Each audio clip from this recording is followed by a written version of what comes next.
Good evening, glory, hallelujah to you. What the heck's your story and what's going through you? This is Season 8, Episode 3 of Stray Cast, the glorified version of a bass fishing talk show. And I'm your host, Pat Renwick. Welcome, Bass Galaxy. Give it up for you. You're the reason we made 8 seasons. Holy shnikes. Can't believe it.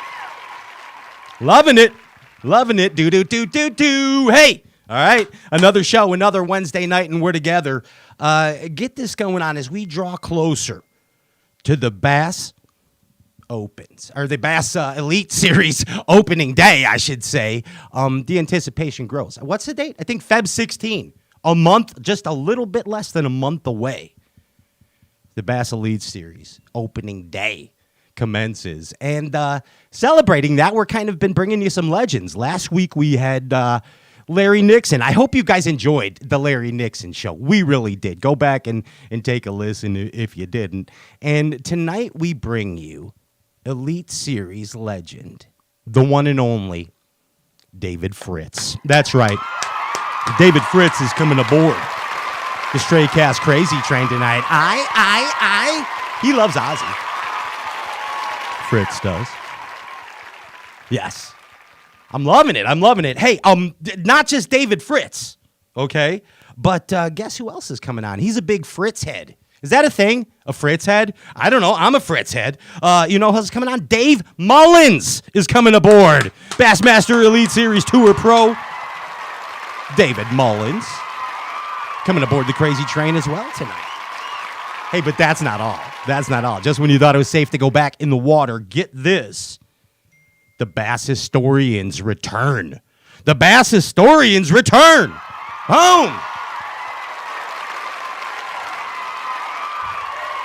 I'm loving it. That's my thing today. Loving it. I don't know. Just because I'm loving it. Bass Historians. That's Kenny Duke and Terry Battisti. They're hosts of the BBP. You down with BBP? That's the Big Bass Podcast. It's good, Ginge. It's Big Bass talking. You know who else is talking and chatting away on the chat board? That's J.R. Ewing, Rockin' Shoal Fantasy. Hey, J.R. Hey, bud. How are you today? Bass Galaxy, welcome him. He's keeping up on the chat board. Throw some questions at him.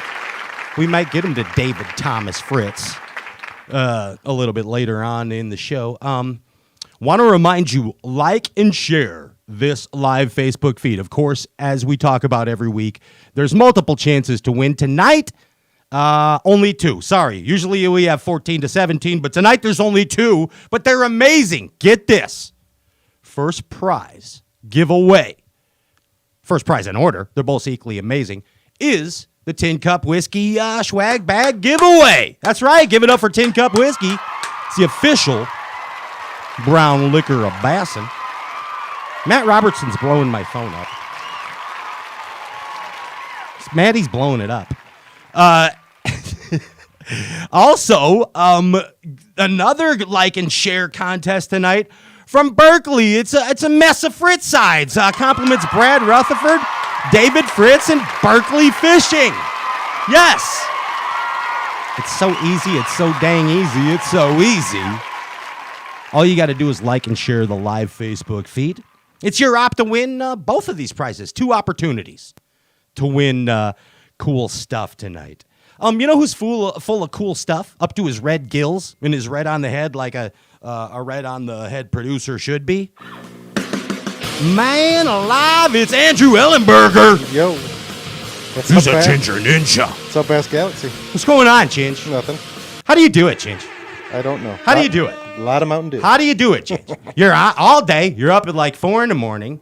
You have a whole harem of beautiful family at the house, the hen house of Ellenberger girls. Yep. You're dad of a teenager. Yeah. You know, you're Mr. Mom, you're Mr. Dad, as well as well as your amazing wife taking over Mr. Mom and Mr. Dad responsibility. Baby. Yeah, you're both like at it all the time, and then you produce a bass fishing talk show. Mm-hmm.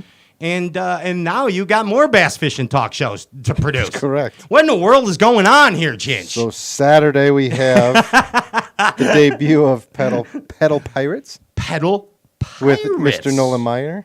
Yeah. So, and then that is Saturday, Pedal Pirates. 21st, and then Friday, the 27th, Into the Great Wide Opens comes back for its return, second episode with Mr. Bobby Lane. Oh, with B.D. Bob Lane. Yeah, so it should be great episodes. Oh, yeah. Heck yeah. So Get Pedal Pirates with Nolan Miner. Yep. And I think do you know who his guests are? I don't know yet. Yeah, I know one of them is Christine. Probably Christine, yeah. Yeah, Christine, and then I'm not sure. I'm not going to say things until I know for sure. The other guy. Who he's got. Well, I don't know whatever is booked. And also Into the Great Wide Opens, Bass Galaxy, give it up for the branch of the SCTV network produced by the one and only Andrew Ellenberger. Those will be Friday Night Lights and Saturday Night Lives. Maybe. You know what I mean? Yeah. You know what I'm saying. Depending on their travelings.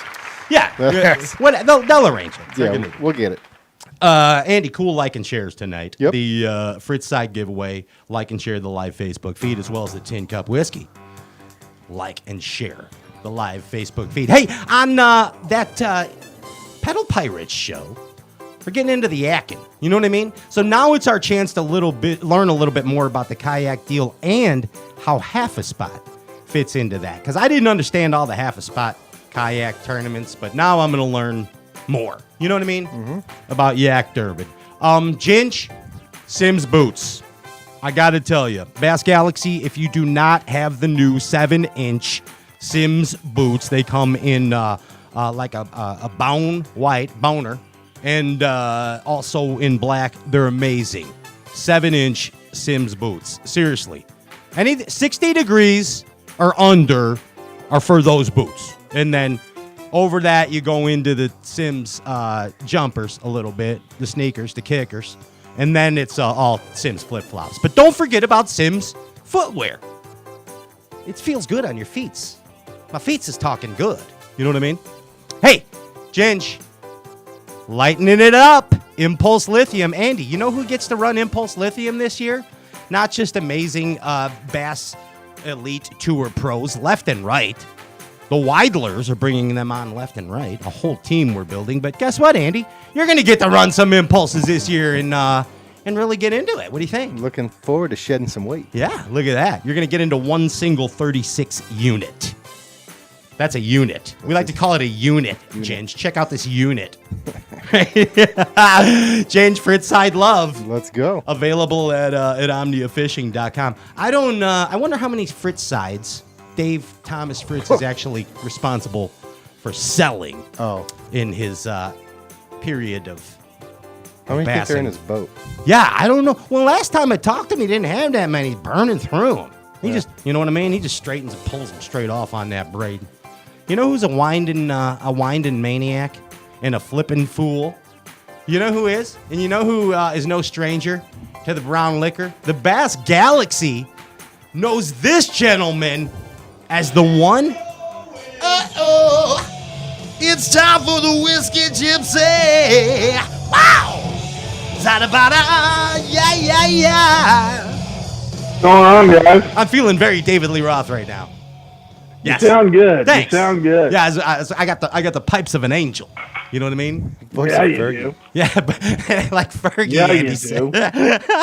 Hey, Whiskey Gypsy, Yeah. what's going on, bud? You're the face of Tin Cup Whiskey. What do you feel about that? Your mug is the face of Tin Cup Whiskey on the Straight Cash Show. I always wanted to be a model, but it turned out I'm not that attractive. Yeah, well, So- it turned out you're on the dang Straight Cash Show. You know, it's it's like Doesn't get any better than that. It's like spending a long 30-day night in the Who's Gal. You know what I mean? I hear you. I hear you. Foles, it's good to see ya. Welcome back, Season 3, Episode 8 of Straight Cast, the glorified version of a Bassin. Hey, cheers! Good to see ya. Cheers! I see. What'd I say, Ginge? I had it back. Season 8, Episode 3. I dyslexiated it? Oh, go figure. Anyway, you know what I meant. Mean what I say and say what I not mean. You know what I mean, say. Seesaw. Anyway, Foley, Whiskey Gypsy, welcome back. Yes. Hey, Dude, good to have you here. How you feeling? You doing okay? I'm doing good. I'm doing good. You know the Bass Galaxy I'm about loves 3 you. deep. 3 deep? You're feeling good. Yeah. You got Yeah. you got the fever for some more Bassin crankbait plug-in talk, don't you? With Dave Thomas I Fritz. I can tell. I do. You got the fever for more than just cowbell. You know what I mean? And whiskey. Yeah. Hey, dude, it's good to see you and your smiling face back here on a Wednesday night. And I got to say, man, for those that don't know, every week, Luke Foley comes on this show and he gives the Bass Galaxy a word. It's just not any word. It's the Tin Cup Whiskey word of the week. And when you hear that word, you take a little sipski. Whatever you choose. It could be a nice cafe con leche. I'm straight black coffee tonight. That's what I'm on. I'm on the straight black coffee. Maniac. And, you could also drink a little Tin Cup Mountain whiskey that Han Solo drinks. You could drink that right there. Or it could be whatever beverage you choose. But we remind you, when you drink responsibly and sip responsibly. And go ahead and get yourself a bottle of Tin Cup and celebrate. Because I know Luke Foley, the whiskey gypsy, is, aren't you, Luke? I am celebrating tonight. I watched Mr. Fritz most of my life growing up. And, if you got any ears on you at all in fishing, I don't think you can throw a crankbait that he didn't have his hands on at one point in time. I mean, he's worked for just about everybody designing tremendous baits that, we've all caught many, many fish on and have had a lot of great memories. And I'm really excited about tonight. Man's a genius. And, I want everybody to have – so the words, there's 2 words. Uh-oh. Okay. All right. There's 2 words. It's crankbait or any type of crank. Gotcha. And then plug. Holy cow, you got it covered. Okay. So if you hear the word crankbait, crank, or plug – yeah. take a sip and, again, sip responsibly. Yeah. Hey, we're going to have – and, again, seriously, I have a response, and it's my bad. I wish I knew the gentleman. I'll have to call it out. But we did get a few of those. Some people need you to make calls into their work, okay, to call them off. Because on the Nixon show – I can't remember what the word was already, but you got everybody else. General. Oh, The yeah. general. You got everybody all sauced up. All right, so we need you to call into a few people's work to get them off of work, and that's going to happen again. If anybody gets a little bit too sauced and can't make it in to work tomorrow, it's okay. Just stay home. You're not driving anywhere tonight. You're watching the Stray Cast show. Foley's calling you in sick tomorrow. He'll be like he's going to call you in as your mother or your grandmother. He'll disguise his voice. They'll never know. I can disguise my voice, yes. Plus, I have doctor notes. I'll write a doctor note. Plus, he's got like a fake stationery. He's amazing. Yeah, that's the word I was looking for. I have stationery now. Bass Galaxy, that is Luke Foley. He is the whiskey gypsy. He brought you the Tin Cup Whiskey official word of the week. When you hear it, drink responsibly and take a sip with us. Luke, you're amazing. Thanks, bud. I appreciate you guys. I'm looking forward to hearing Mr. Fritz tonight. Yeah. Hey, folks, before we put these power poles down and bring Mr. Fritz here, I got to just talk a little second here about the importance of exactly what David Fritz does for the Bass Galaxy. Real quick. And what that is he educates us. He educates us. You know what I mean? Hey, put the power poles down, like and share the Facebook feed for your chance to win Fritz sides and Tin Cup Whiskey. And don't go nowhere. We're coming back. I'm Pat Renwick. That's Luke Foley. He's the Whiskey Gypsy. Andrew Ellenberger's back there. Coming back with David Fritz. Plug, crankbait, crank. Thanks, folks. Love you, bud. All right. Have a good night. Love you guys.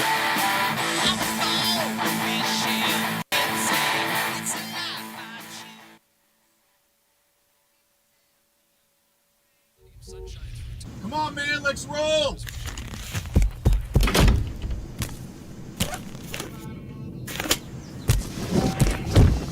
What the? To catch the fish, you need to be one with the fish. With PowerPole shallow water anchors, you'll get the ultimate in precision, power, and control so you can catch more fish. No face paint or phony fins necessary.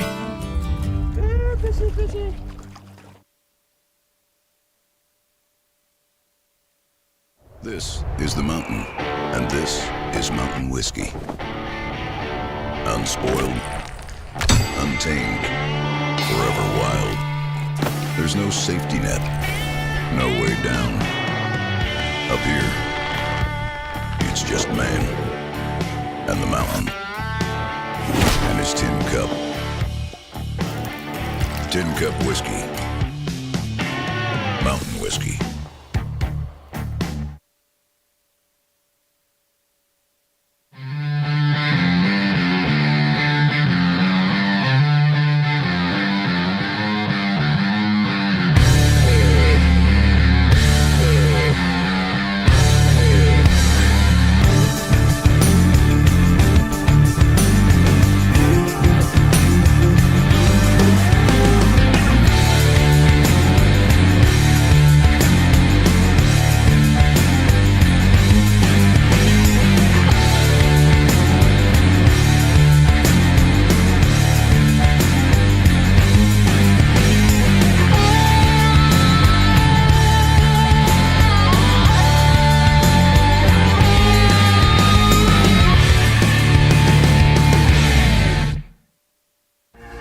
Want to know the difference between power bait and other soft plastics?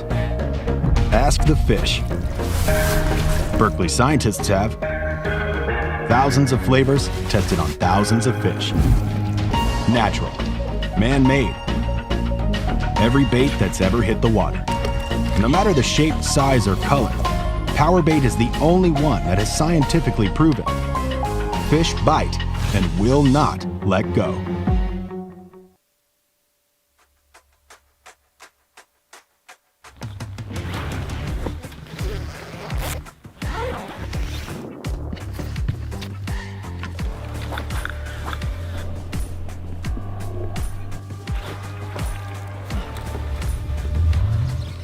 Nice, dude.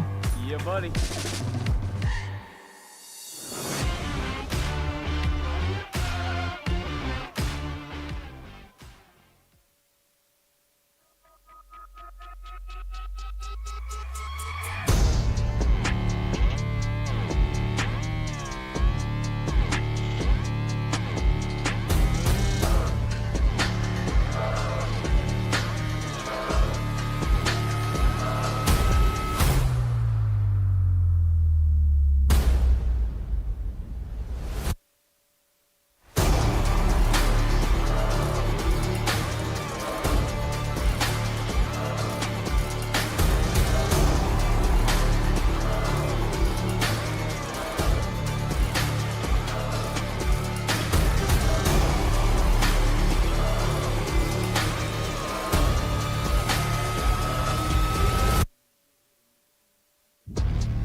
Welcome back, welcome back. That's the groove I like. That's what I like. Appropriate to bring in Bassin legend, Dr. Crankenstein, the godfather of cranking, the king of crankbaits, quite frankly. Ladies and gentlemen, we are honored to bring to you tonight Bassmaster Elite Series angler, living legend, David Thomas Fritz. Hello! Hello! What's up, dude?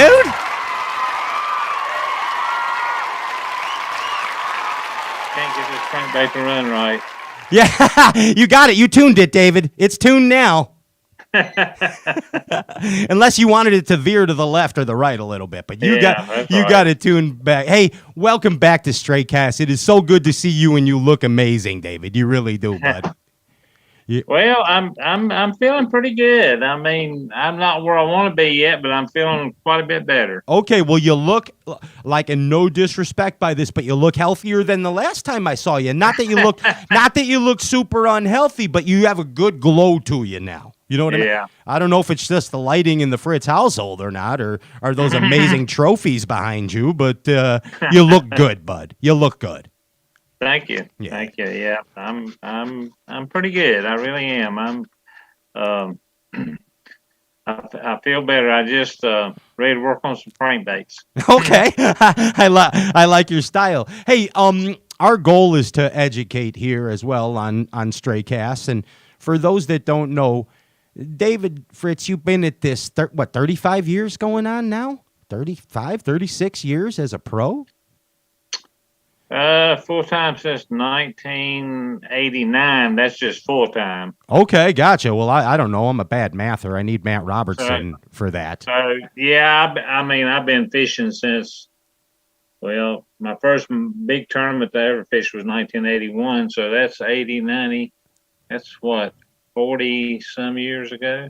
Wow. Okay. Gosh. Hey, I discredited it a minute. You've been at it an extra decade almost, so that's quite a bit of knowledge right there, David. Hey, do you know your Bassmaster Elite Series fellow competitor, Matt Robertson? Hello. Yeah. Well, he keeps texting me. So first, and I'm sorry to interrupt the show for this, but he is one of my best buds. So he asked me to let everybody know that he has an Airbnb for rent. Go on his Facebook or Instagram page, and he's giving away a fishing trip with him. So I don't know. It's fun to fish with Matt. Would you fish with Matt, Dave? Yeah, I would. I've stayed around him a few times, and I actually done a show up at Renegade Marine with him. Okay, yeah, he can throw plug. He'll throw plug. Yeah. Oh yeah, he will. Hey, but anyway, back to the regularly scheduled program. Man. 40 years plus of Bassin, quite a career. Of course, you have acquired every trophy or accolade possible in the sport of bass fishing. You're a Bassmaster Classic winner. You're a Forest Wood Cup winner, right? You're an Angler of the Year and a Bass Fishing Hall of Fame member. That's everything. All four of those. That's it. There's always more, but that is an accomplishment. Have you ever thought about it that way, David? You know, you think about it sometimes, but not really. You really don't think about it. You just concentrate on going out there and doing the best you can, and that's the way it's always been, and trying to find some fish, and that's always been my goal anyway. But I guess have been pretty blessed. Angler of the Year sort of gets lost in there, but that may be one of my best accomplishments. But they're all good.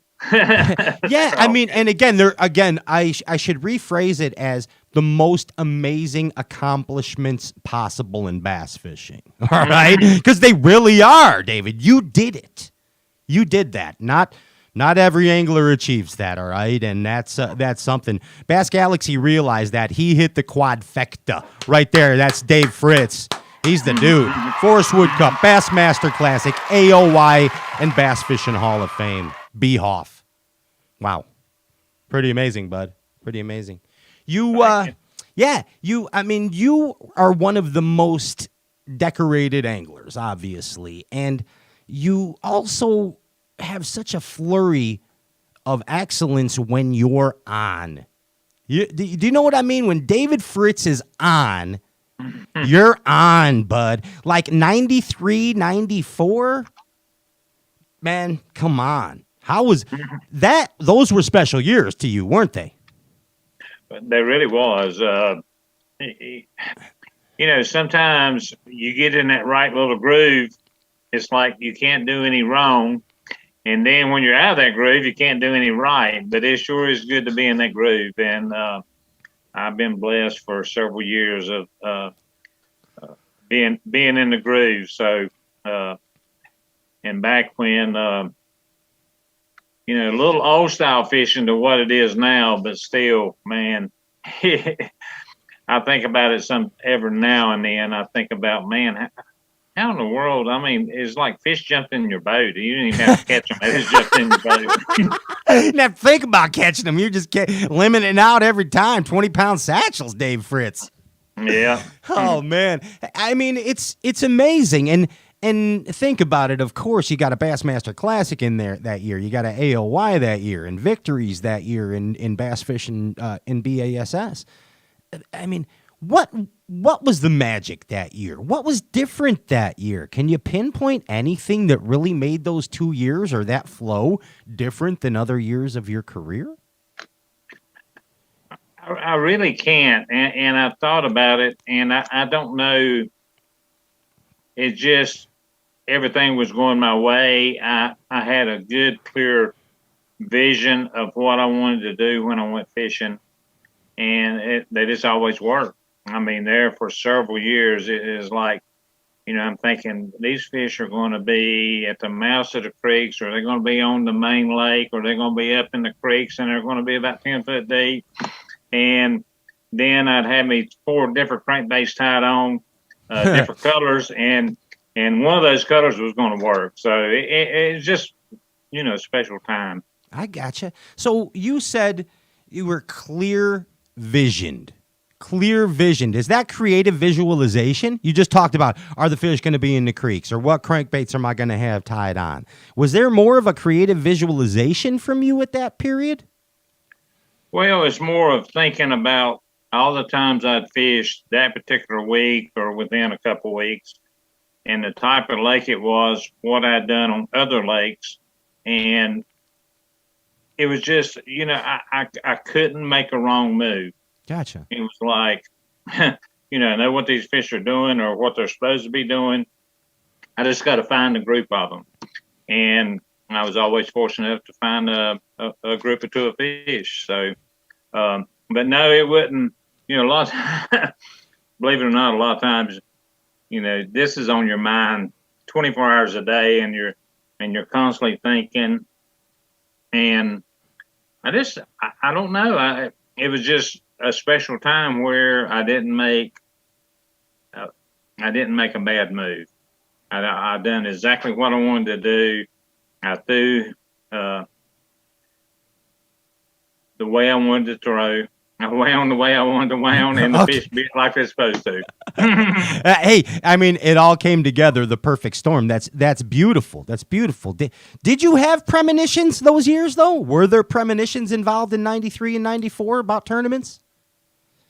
Well, everybody dreams about winning the Classic, and that's everybody's number one goal. And it was mine too. So, no, I didn't. I don't know. I probably, if being real honest, I probably saw myself winning, but I'm thinking, everything's got to be just perfect to win this tournament. So, but no, I just worked hard. That was a lot of it. Worked hard and know how. Yeah, and there ain't never really bad results from working hard, is there? That's right. You know what I mean? You had some amazing victories in your career. Amazing victories in your career. And I want to back up a minute and say, if you're listening right now to the first ever David Fritz interview on Straycast, You need to go back to some of the other ones because, David, you give up the juice every time. There's all kinds of good stuff about your history and certain crankbait tips, but we're going all different stuff tonight, okay?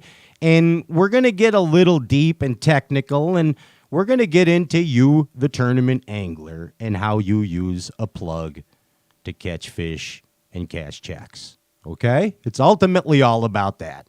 Because in 23, that's what you got to do, right?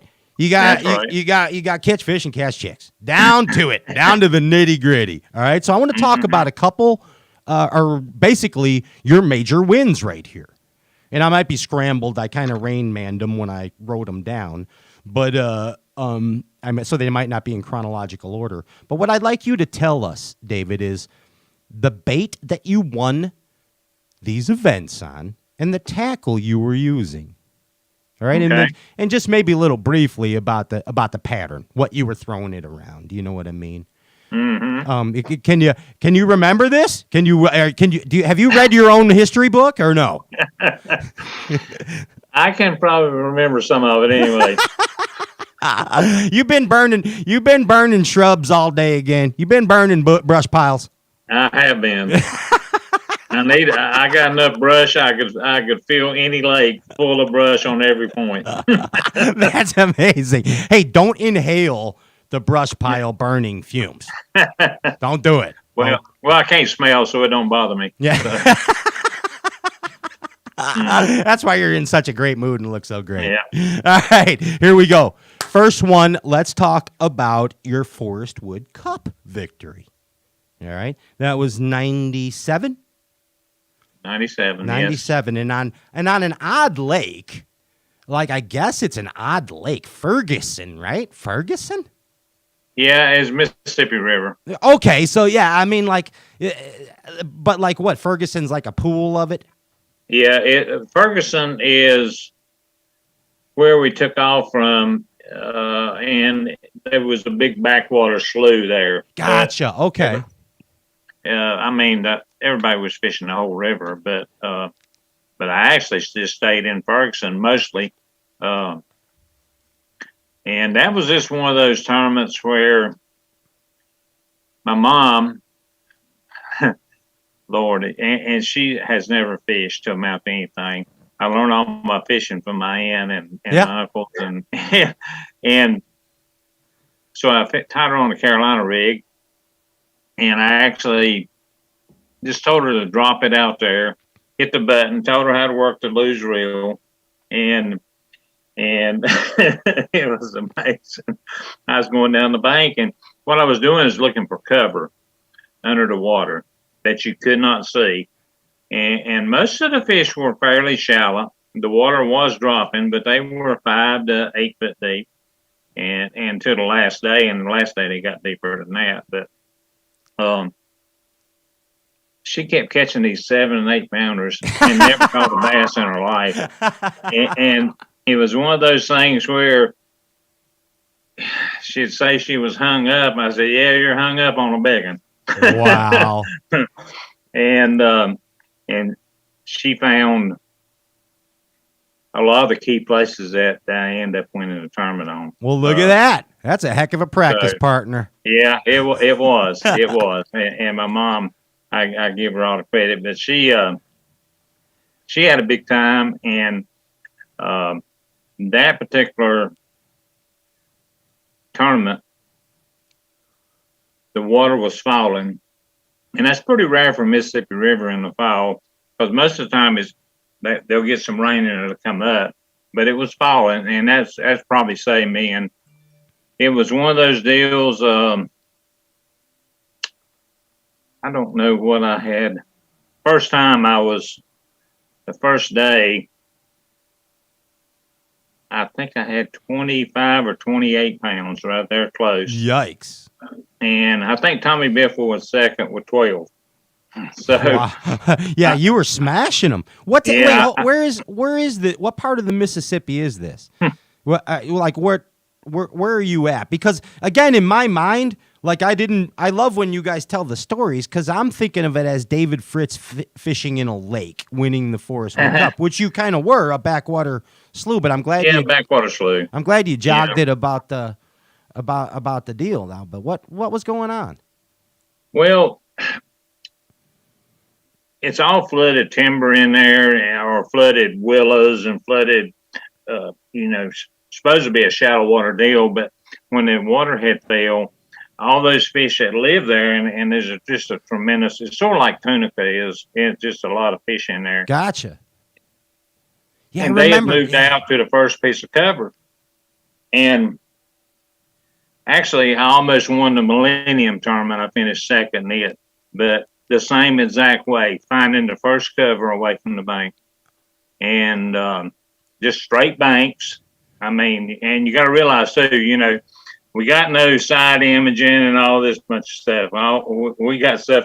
You have to find the fish with your baits. Yeah. So, and now I remember too, and it was like on that river thing too. And years later, Klein and Clun were doing the same type of pattern on the Mississippi River, finding the first piece of cover off of the bank when the water was like that. Same in Tunica. Yeah. In Tunica. Yeah. Yeah. Same deal. And that's what it amounted to, and it only got better the last day. And I caught most of them on plastics the first 2 days, and I think let's see, he fished 2 days of lemonade, and he cut to 10, and he fished another day, and he cut to 5. So the third day I done the same thing, and then the last day I said, I'm gonna see what I can catch, and I tied my crankbait on and went out there and fished about 10 or 12 foot deep, and that's when I caught, I don't know, somewhere between 28 and 30 pounds. Just smashed them. What was the plug? What was the soft bait, and what was the plug? I think I was throwing, I'm pretty sure I was throwing a Zoom centipede. The Peter. Yeah, the old Peter. Uh-huh. Yeah. Yeah. That was always my favorite plastic bait. Deadly. In that day and time. And then I actually caught them on a Pose 400. The Pose 400. Okay. Yeah, not the P, but a Pose 400. Gotcha. Okay. Gotcha. What color? Caught them on the carp color. The carp color, yes. That's the only color to throw in the fall.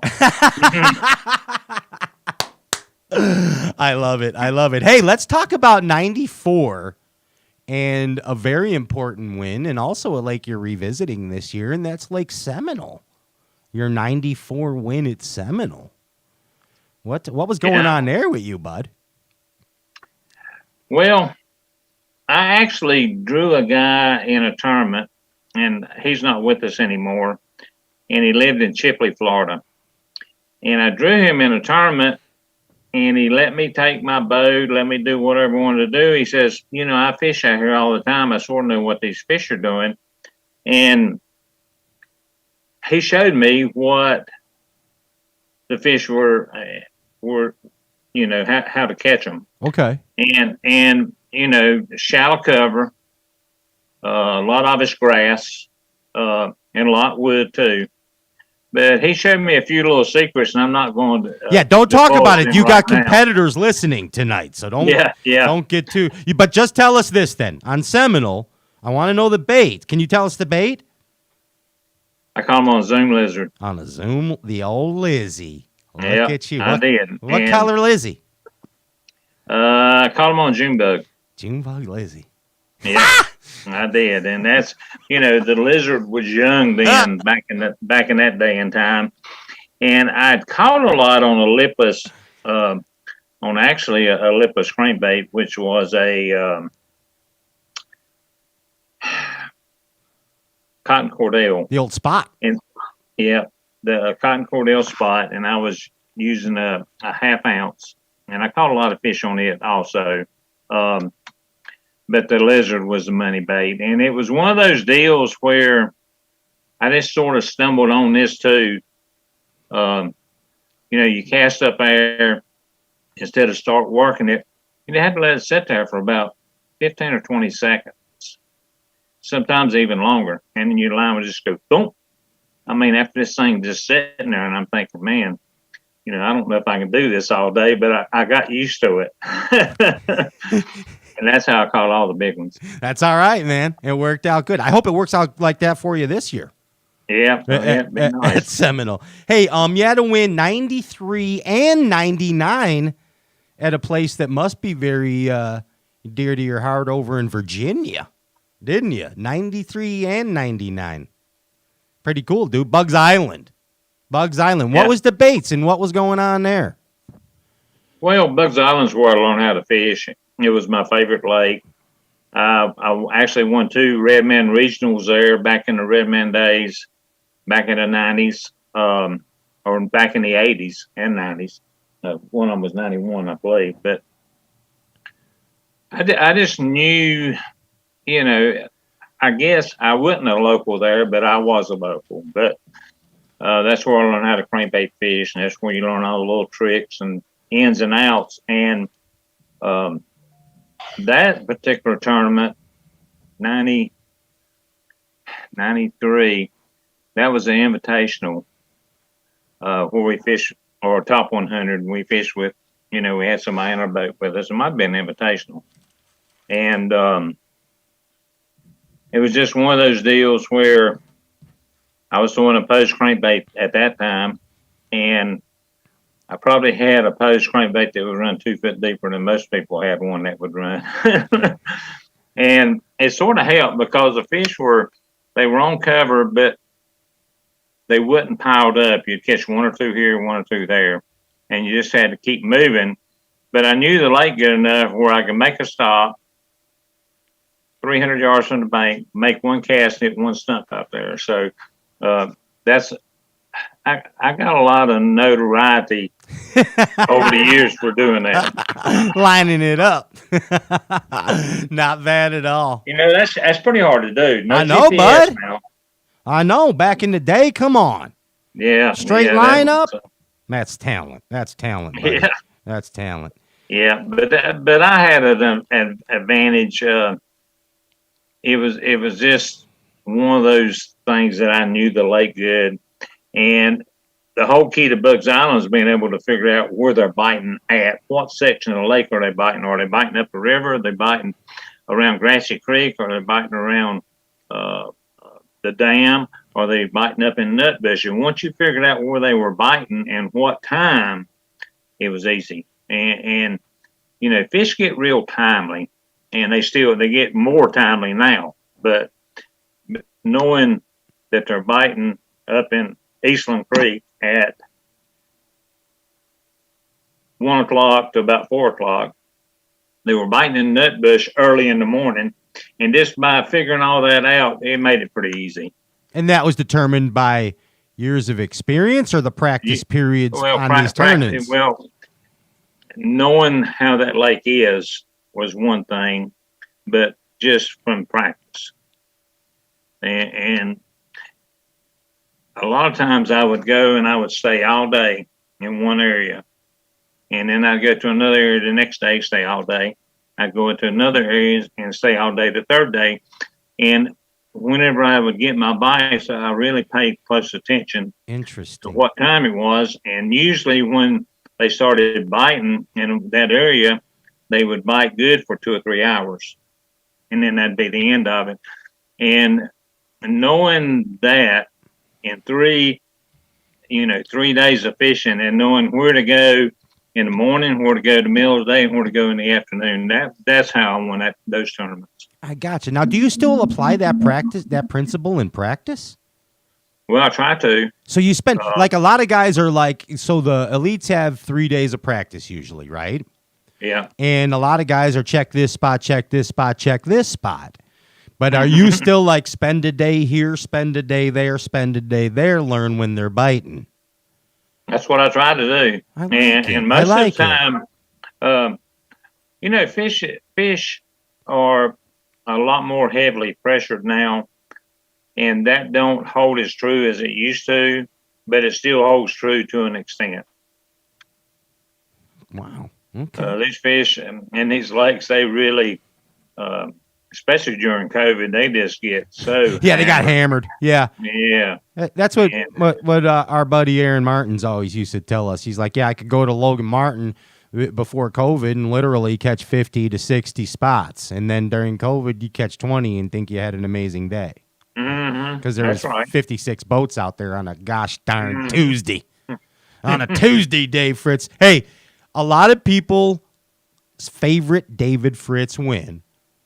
Not Bassmaster Classic, not Forest Wood Cup, but especially for us northern anglers, is your Minnetonka win, bud, in 96. I don't know if you saw some of the clips on social media, and I think I sent you one of them or two of them, but, man, like, that just gets me pumped up. You kicked ass, and you showed the people of Minnesota what a plug winder can do. And you know what I mean, bud? You know, that lake was so good to me, and I don't remember the exact number, but they were somewhere between 20 some straight tournament days that I had over 20 pounds on that lake. in different tournaments. And I'm laughing out loud at this. But I tell you what I really liked when I go up there. You know, I do a show up in Minneapolis at the sports show. Yeah. And I'm talking to everybody's around there. I said, man, where do you catch them on right here? I said, well, you got to catch them on a jig or soft plastic. Said, they don't bite a crankbait, and that was the best thing I ever heard in my life. That they don't bite one, and that's a true story. And it's just a matter of learning to control your bait in that tournament, where you could barely hit the grass without tearing it, and then finding those single rocks that was beside that grass and being able to make a cast and hit that rock without your bait being fouled up. And I actually won that tournament on the down deep, on the Rapid down deep. Most of those, and it was so amazing. I remember I told Chet Doubt that me and him were staying together, and Chet's a long time Bassmaster guy, and he was struggling. I said, Chet, go under that bridge, and I told him sort of what to line up on. I said, right on the side of that grass, there's 2 or 3 rocks out there, and I think he ended up making the top 10 there. Nice. But anyway, just those Don Shelby's. I mean, I just love to fish there. I went up there and fished Don Shelby's, and I don't know how. I had a lot of second place finishes there too. You lost a bidder. I was watching. I think that was a 94 or 95. You were throwing a Carolina rig in that dirt. Yeah. In that one. Hey, so that down deep fat wrap. Now that plug's gone, non-existent anymore. It's a history lesson.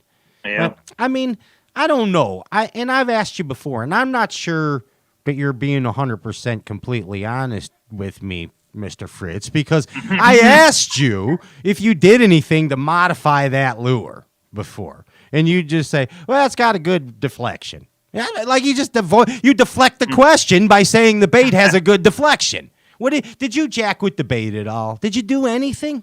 No, I didn't do anything to them.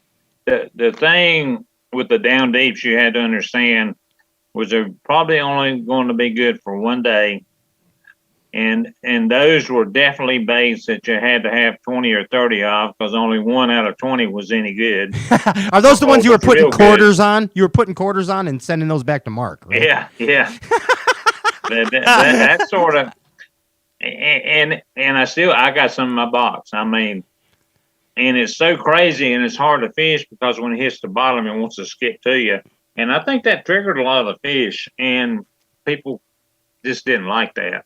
And that was the downfall of that bait eventually. But the other thing was the lip was made out of some soft material, and you would actually wear the end of the lip off. I could wear one out in a day. Sometimes I'd get 2 days, but and people didn't know that. Just rooting it, yeah. You just had to put on another bait and give it over to your buddy or do something with it, Give it to your buddy. Yeah. Because it's going to run about 3 foot less than what it should run. That's funny. Have you? So the Pose is a magical bait. that 300 that you talked about, right? And so was that down deep to you. Is any of the Berkeley baits a hybrid of those lures? Well, our dredgers are really good baits, and they a lot of people that catch fish with them don't say anything about it. It's sort of like the Fritz side; they just couldn't hold it down. Right. And the digger is our best kept secret. The digger is a phenomenal bait in the spring and in the fall, and we have baits like that. I mean, that are really good. But you know, when Fritz side wins 7 major tournaments, you can't keep saying you call them on something else. A lot of people were catching with it and saying they caught them on something else. But no, I get it, bud. The digger is an interesting bait. Why would? Well, let's get to that a little later, I guess. But man, so okay, I could have sworn you were just blowing smoke at us and you were jacking with that with the down deep. But what you were doing was rotating them constantly to maintain effectiveness. And during practice, when I would find one that was real good, that was running a foot deeper than the others, then usually I would mark it, put a little mark underneath the lip or something, and take it off, because I knew if I kept fishing it, I was going to wear it out. And the same way with pose. Every time I get a real good pose, I would just only throw it when I had to throw it during competition. Gotcha. Your A teams. That was your A-listers. Yeah.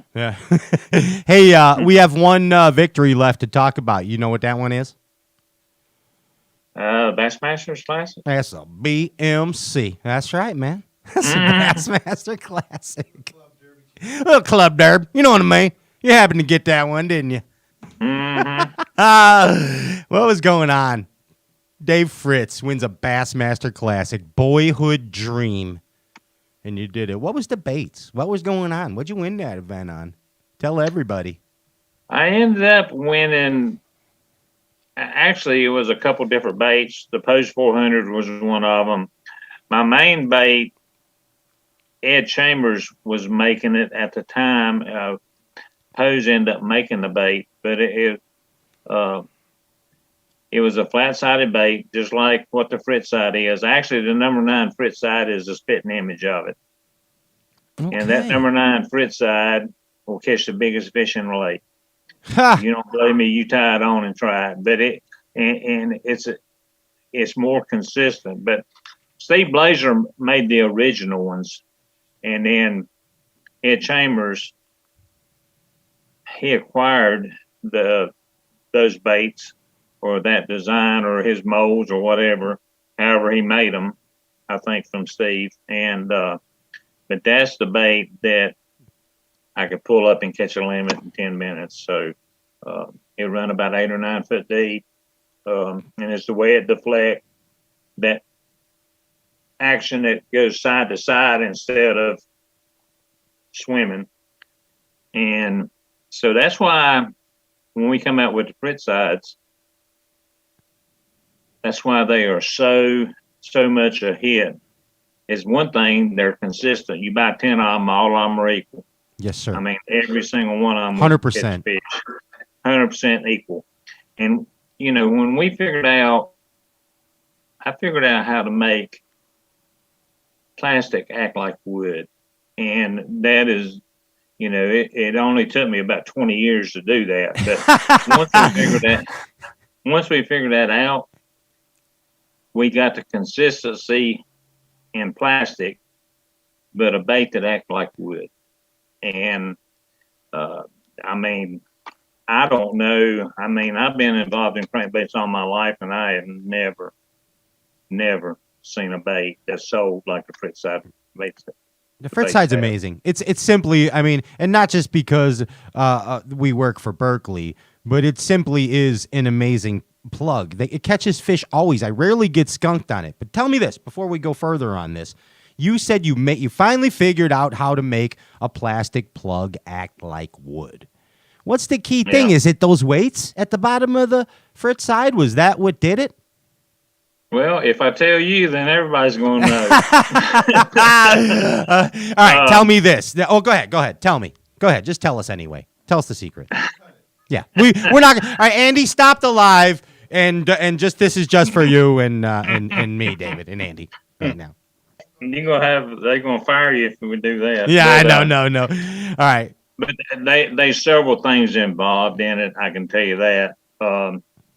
Getting the consistency, and nobody, I don't care who they are, even our dredgers and our other baits don't have the consistency that the Fritz side has. And that's why I've been wanting to make the dredgers and make a pro model, and because we can do the same thing. Yeah. I can make it act like wood. I want it. And, yeah, I know. Can you do that? But, and how about the square bull? Can you get that all wooded up too? Oh yeah, wood behaving. The square bull actually spent several weeks on the square bull to accomplish one thing, and that's to make the bait stay in the water. Because almost any square lip you throw, if you hit a piece of cover, it comes up out of the water. And it's one of those baits where you got the square bull is not, but a square lip is like, man, you got to buy 25 of them to get one that's any good. And I found that out with Lucky Craft right fast. A guy had one that was really good in the back of my boat. Yeah, so, exactly. I concentrated 2 weeks every day, daylight to dark, in accomplishing the things that thing does. And that's probably another one of the best kept secrets, because they've already, I think they've been 1 or 2 tournaments went on already, and everybody catches them with it. They just don't talk about it. Fishermen are, I guess if I had something that I was winning every tournament with, I wouldn't want to talk about it either. But that's a fantastic bait. It is a fantastic bait. The old square bull. Hey, I want to go back to that Fritz side real quick before we move on. And awesome that Chambers bait is kind of like the Fritz side 9. I'm glad you brought that to everyone's attention as you won the BMC on there. And but hey, go ahead, David. The Fritz sides are, this is something. I'll tell you how I design baits, and I know we're getting a little off subject, but I take the best bait in that category, whether it be a 10-foot bait, a Bill Norman little end, or a DT10, which I made all the DTs, and try to make something better. And if I can make it better than that bait, it's going to be a huge success. And the Fritz side just blew it away. Fritz side, when we made that thing fish like wood, it's just incredible. A 2-year-old, you may have to throw the rod for them, but if they wind it back in, they're going to catch fish. Everybody catches them on a Fritz side. Does each Fritz side, in your opinion, behave differently? I mean, obviously depths, but does the junior, the 5, the big and 5, the 7 and the 9, do they all behave differently? The 5 and the junior are the same action.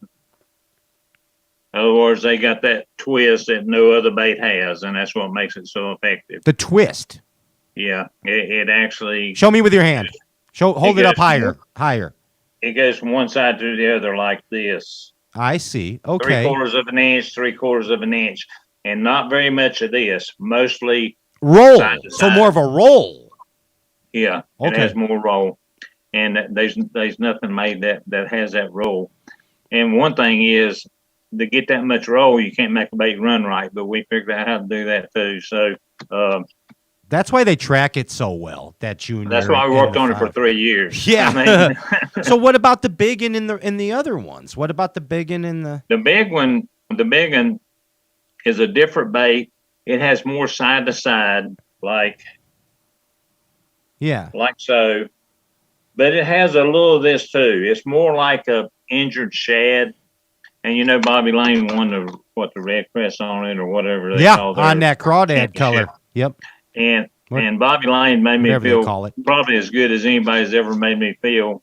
I took it to him. We was up at a Berkeley meeting up in in North Carolina, Georgia line there on the lake. And I said, Bobby, I want you to throw this. I said, we're getting ready to come out with it. And he said, this is the best crankbait I have ever had tied on the end of my line. That's awesome. And I'm going to tell you, that made me feel real good. And that, you know, all your hard work and all your know-how, and it just, and then he wins the dang red crest on it. But it's a bigger bait. It's a 3-inch bait. You get big bites with it. Yeah. And it's easy. And you know, we don't have a square lip on the Fritz sides. They're semi-square. They got a little bit of round, and that just keeps it where you can fish it where it's fun. You're not hanging up every 10 casts. I mean, you can throw that thing in the middle of a tree and wind it right out of it. And that's another thing that was sort of built into those baits that nobody knows about. What, the ability to just go through, do a little plowing? Oh, yeah. It's the best square lip you'll ever throw. So the big one behaves more like a traditional square bill than the 5 or the junior. Is that what I'm hearing? Yeah, it does, but it doesn't hunt, though. It's an exceptional one. Yes, all those baits hunt, but it's that little bit of action that is totally different than anything else. You know, you can't tell people what action is. You just have to throw one out there and study it. But it's just and they all throw good too. Yeah. But, is the 7 and 9 different? Are the 7 and 9 complete different actions? They are. The 7 and 9 are about the same action, but the 7, I don't know. I get hits on Facebook all the time about all these big stringers being caught on the 7.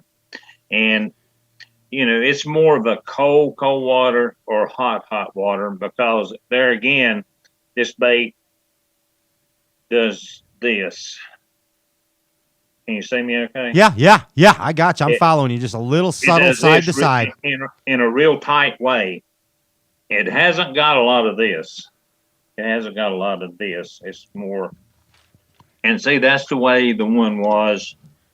And I think Ed Chambers called his the tap. Yeah, he did. But this bait here, and I'm not bragging, but this bait is so much better than it. And I knew it was when we made it. It blew me away when I was at Spirit Lake, Iowa, and working on these baits. And I told Dan Spangler, I said, this bait right here is the best bait that I have ever had any part of. And you know, the Fritz side line in general. But boy, when I saw the number 5, it really blew me away. I said, we'll sell several 100,000 of these. I didn't know we was going to sell several million of them. Unreal. But, several million Fritz sides sold. That means you're a gazillionaire. No, I wish.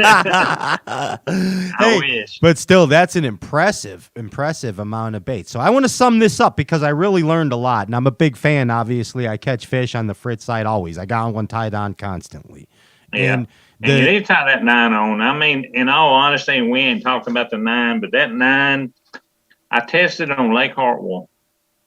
And true story, in 3 days, I was practicing for a FL debut tournament. It was right before the fish went on the beds, and I caught 7 bass over 8 pounds on that bait. And they had it all the way down in their goozle. Yikes. Right in the that's goozle. When you know that's when you know you got something special. When they do that. And that's the only downfall to the Fritz side is those fish swallow it. I mean, they absolutely they choke it. They choke the heck out of it. They choke it. We let her eat. 1 hour we got the clicking Fritz side, and you talking about something, it's just like they've never seen it before. It is unbelievable. You on that clicking Fritz side? You throwing that right now too? Yeah, oh yeah. What's the time and place for that? Right now in cold water. Cold water?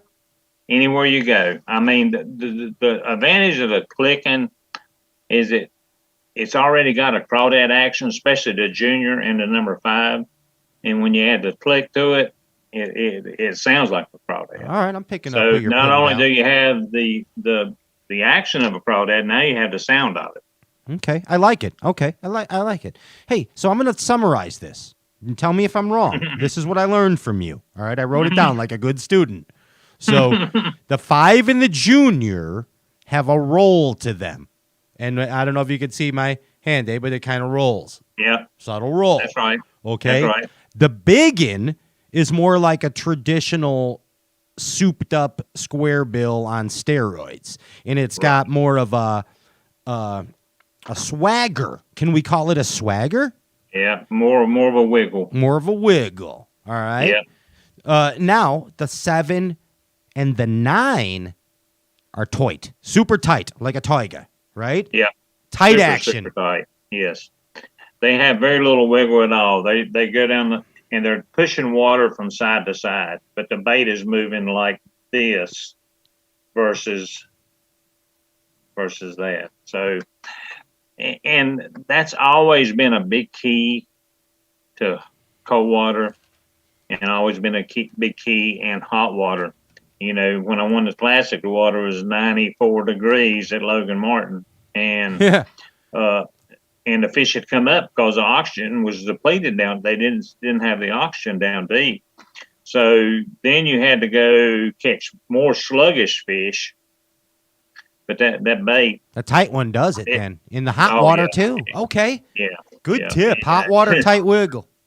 yeah. I like it. Hey, all right. So this is the last thing I need to know about the Fritz side, but let's remind everybody. I didn't know if you know this or not, David, but you're giving away a bunch of. You and Brad Rutherford and Berkeley are giving away a truckload of Fritz sides tonight. Juniors, 5s, 7s, 9s, biggins, 7-Elevens, 714 They rush, get more than 9. 2112, all that. But anyway, you're giving it away. All they got to do is like and share the live Facebook feed, David. And we'll see. Nice. Yeah. And then we'll send them to you. We'll have Brad send them to you. Take out what you like, and then you send the rest to the winner. How's that? Yeah, that'd be good.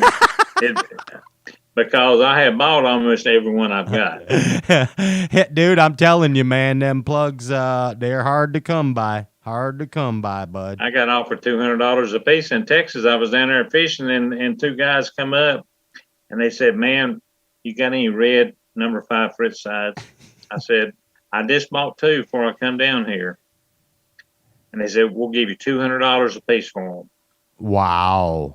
So I said, "No, I wouldn't sell it to them. Ain't happening. I give them 1, so I had 1 left." You're a good man. You're a good man, David Fritz. You're a good man. Hey, let's go running depth real quick on these, and then we'll move on. But as far as I know, you like to throw the braid, 10-pound diameter. A lot of anglers like the 12-pound fluoro. I know you detest fluorocarbon. You hate it. It's the devil to you, the fluorocarbon. You used to like mono. Some guys throw mono, 12-pound mono Yeah, with the I Fritz. still throw mono some too. So When are you throwing the mono? When are you throwing the Fritz sides on mono?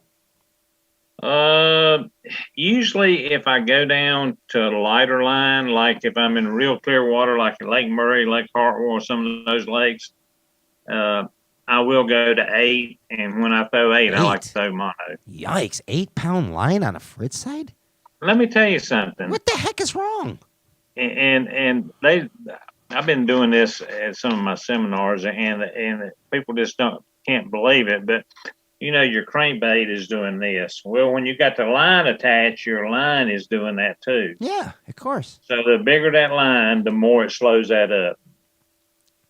All our baits are designed for 10-pound tests. Not that you can't use 12 or 14, but they're better when you use 10-pound tests. And they're more lively. And if you go to 8-pound tests, they're even more lively. But you got to be sort of particular with 8-pound tests where you're throwing it. You don't want to be in a bunch of standing timber throwing 8-pound line, even though I won Lake Eufaula with 8-pound line. Is that right? And standing timber, yes. Oh my gosh, I did not know that. Yep. I actually. Well, you give me a heart attack every time you land a fish, anyway. No matter how. Yeah, I won Angler of the Year. And Denny Breyer was right on my heels, and yeah, that was at Lake Eufaula.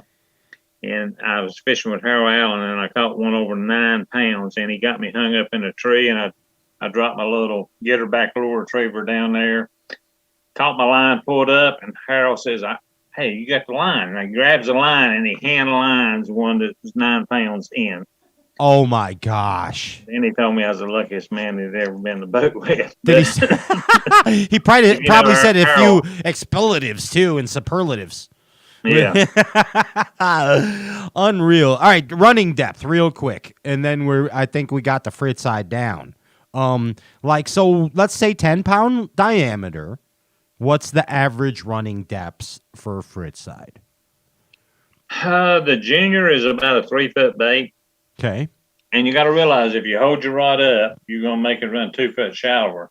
If you hold your rod down next to the water, that's what I'm judging depth by. Interesting. 2 foot. If you're holding the rod up, you're going to take 2 feet away from a crankbait. Right. Got it. Yeah. Okay. So if you hold your rod down close to the water, that's what you're talking about. You're going to get somewhere 3 to 3.5 feet with a junior. The regular number 5, you're going to get 3.5 to 4.5. And then the big one, you're going to probably get 6 foot out of it. And that's another advantage that the big one has. It gets down a little bit deeper. But, the 5 is the action has been so good. Fish come out of 20 foot of water to bite it. I mean, depth don't matter to you. The 7 is a true 7-foot bait, and the 9 is a true 9-foot bait. So, gotcha. Okay, true 7s and true 9s. I like it. Yeah. And millions of Fritz sides sold. I didn't know it was millions. I really didn't. That's crazy. Mm-hmm. That's amazing. You ought to be proud of that. Give it up for the greatest lure designer of all time, in my opinion. It's Dave Fritz. Knocked it out on that one, bud. Freaking knocked it out. That's one of them once-in-a-lifetime deals. And we've got some other things that we've talked about, and we just hadn't got them. We just hadn't got them produced yet. But I need a bigger Fritz side, like a Magnum. You know what I mean? The old mag size. Well, I would tell you what I want to make, and I've already talked to them about it. And it would be, but you can't get too big on a Magnum because that way you start spooking some of the fish. But I know how to make it. It's just a matter of getting it and get it in production. How about a bigger square bill too? Well, we got big square bills. Well, I know, but then the one that's the 2.5 or the, what do they call it? 7.5. Yeah, we made some big square bills. Yeah, I want to see those. Yeah. Yeah, the only downfall, I think we sort of missed on one of the best baits that's ever been made, and that's the Digger 4.5.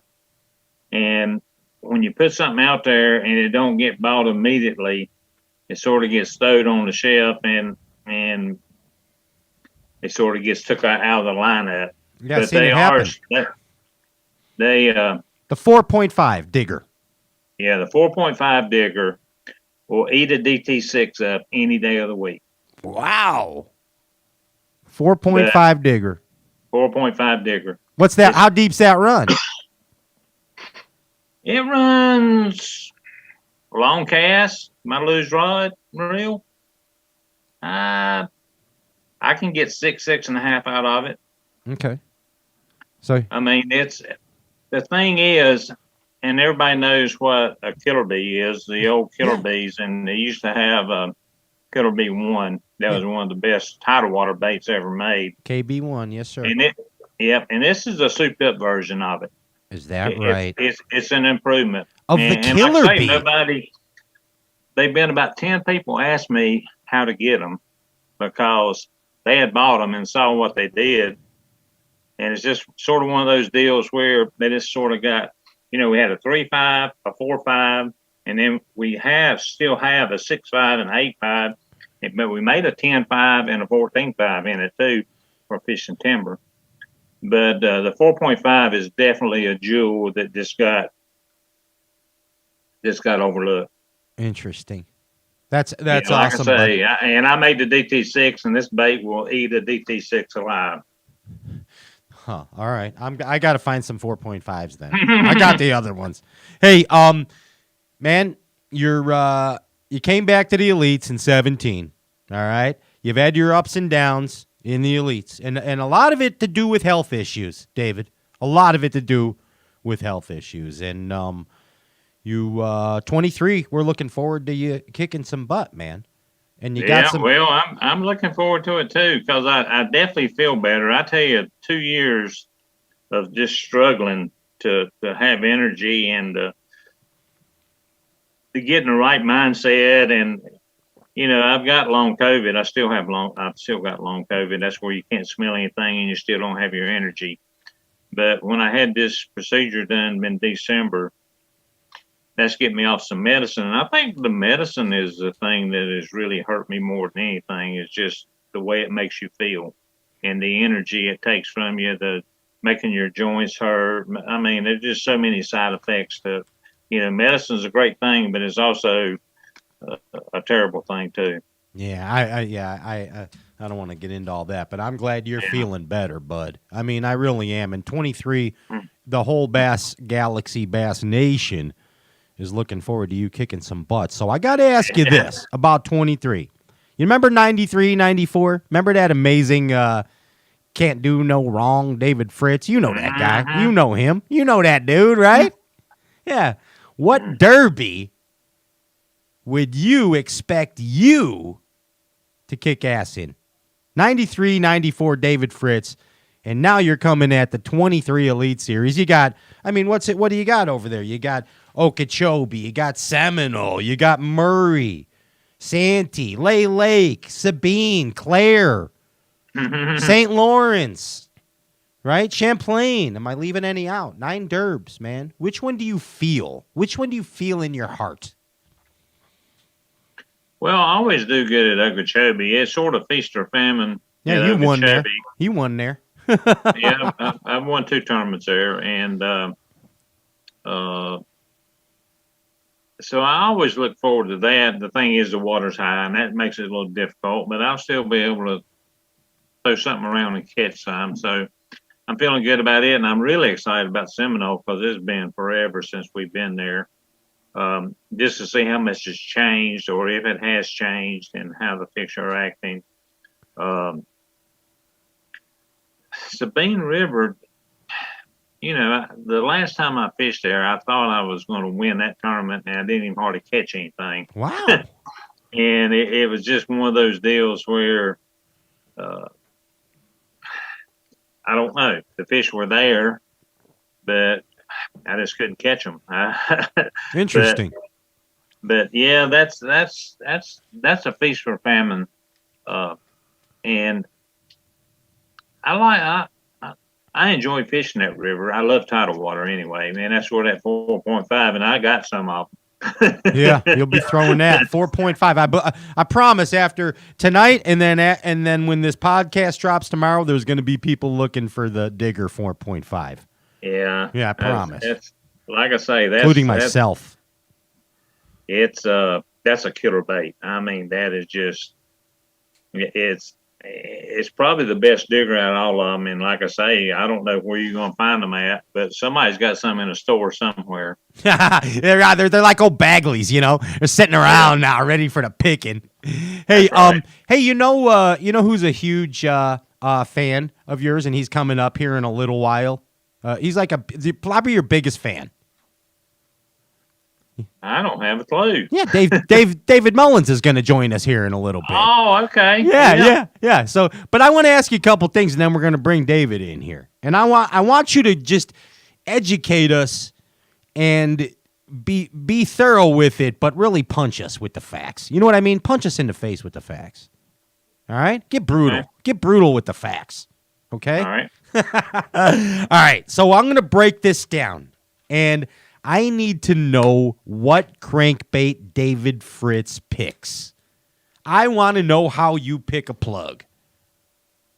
All right? Oh, gosh. I want to know. I'm being selfish. I'm sorry. I could have skipped this segment, but I'm not going to do it. All right? So here's what I'm going to give you. I'm going to give you 3 scenarios. All right? and they're based on water temperature, not necessarily seasons. Okay, and I'd like you to tell us what plug you're going to pick in these scenarios here. So the first set of water conditions is going to be 45 degrees to 54 degrees, and you're fishing, let's say, 4 to 12 foot deep. All right, and you got rocks, you got some wood on channel swings, your typical kind of where bass hang out in cold water. You know what I'm saying? Suspending out, doing some stuff, whatever. What's your plug choice? I mean, do we got to get? I don't want to get into weather and all that other stuff, but you can maybe give us a clear water, a stained water, and a 30 water plug in there. What's your that temperature? What's the plug? Well, if the water's clear, and don't get me wrong, the Fritz side is good in any color water, any situation, but I still like the 14.5 digger. I think because sometimes if you're fishing around pressured fish, if you get down there closer to them, they ain't got to swim far to get it.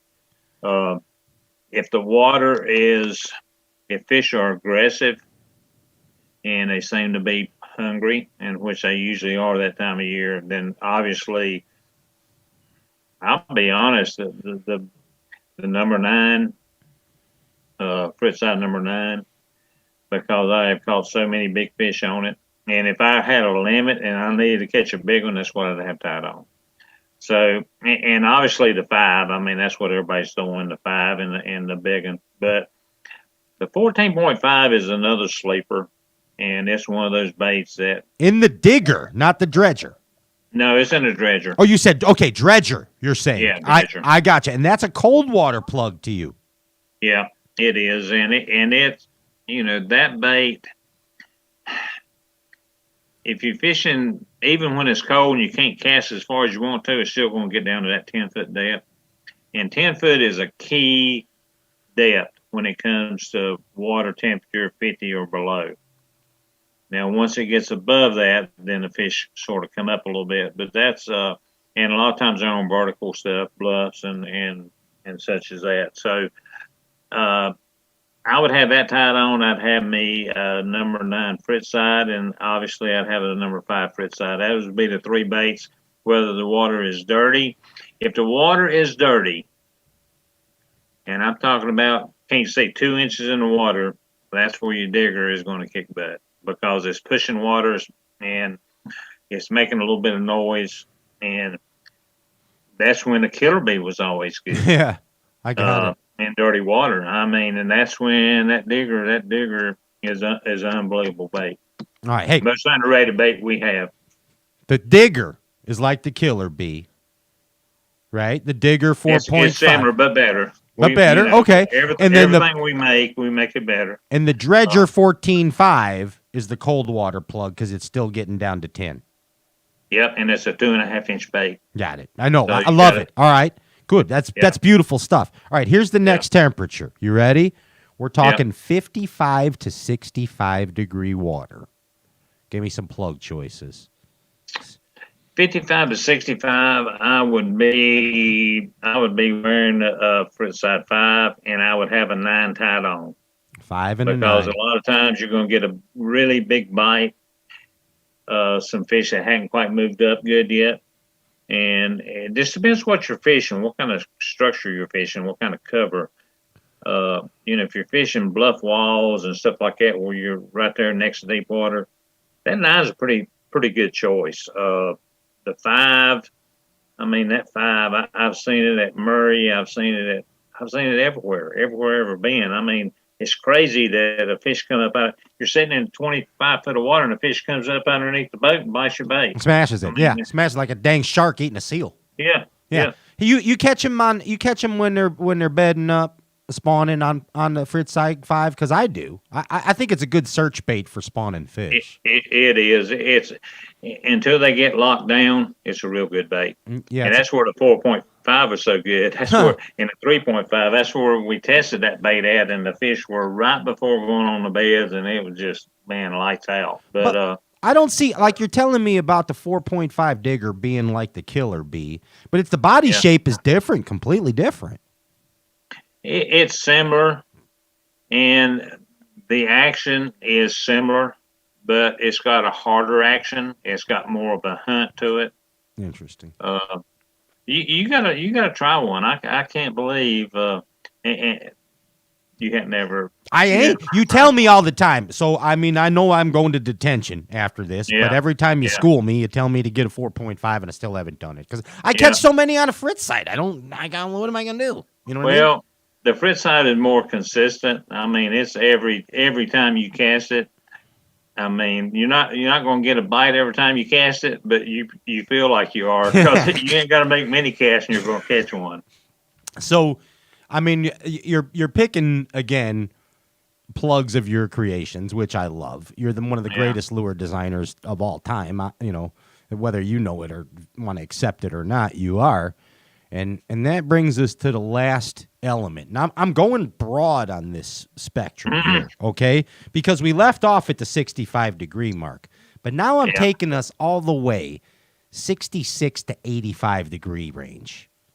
You know what I mean? I feel that's like that's going to cover the rest of it. You know, why go 65 to 75? Let's just go 65 to 85 because I think you're probably going to throw the same plugs. Correct me if I'm wrong. Yeah, it's going to boil down to figuring out how deep they are, but our 17.5 is a well-kept secret too. Now the 20.5 in the dredger and the 17.5 in the dredger, and then we make it in a 25.5, and that's usually post-spawn when fish get in 20 feet of water or more.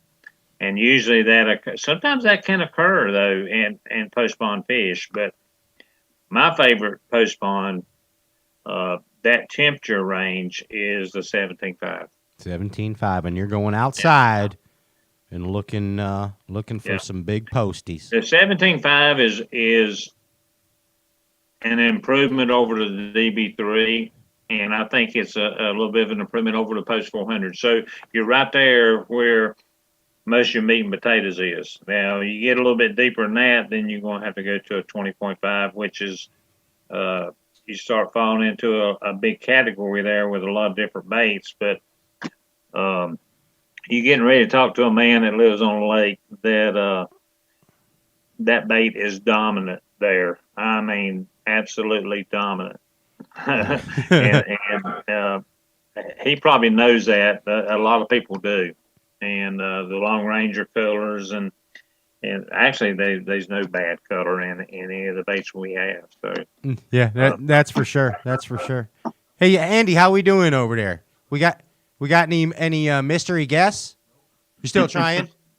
Okay, gotcha.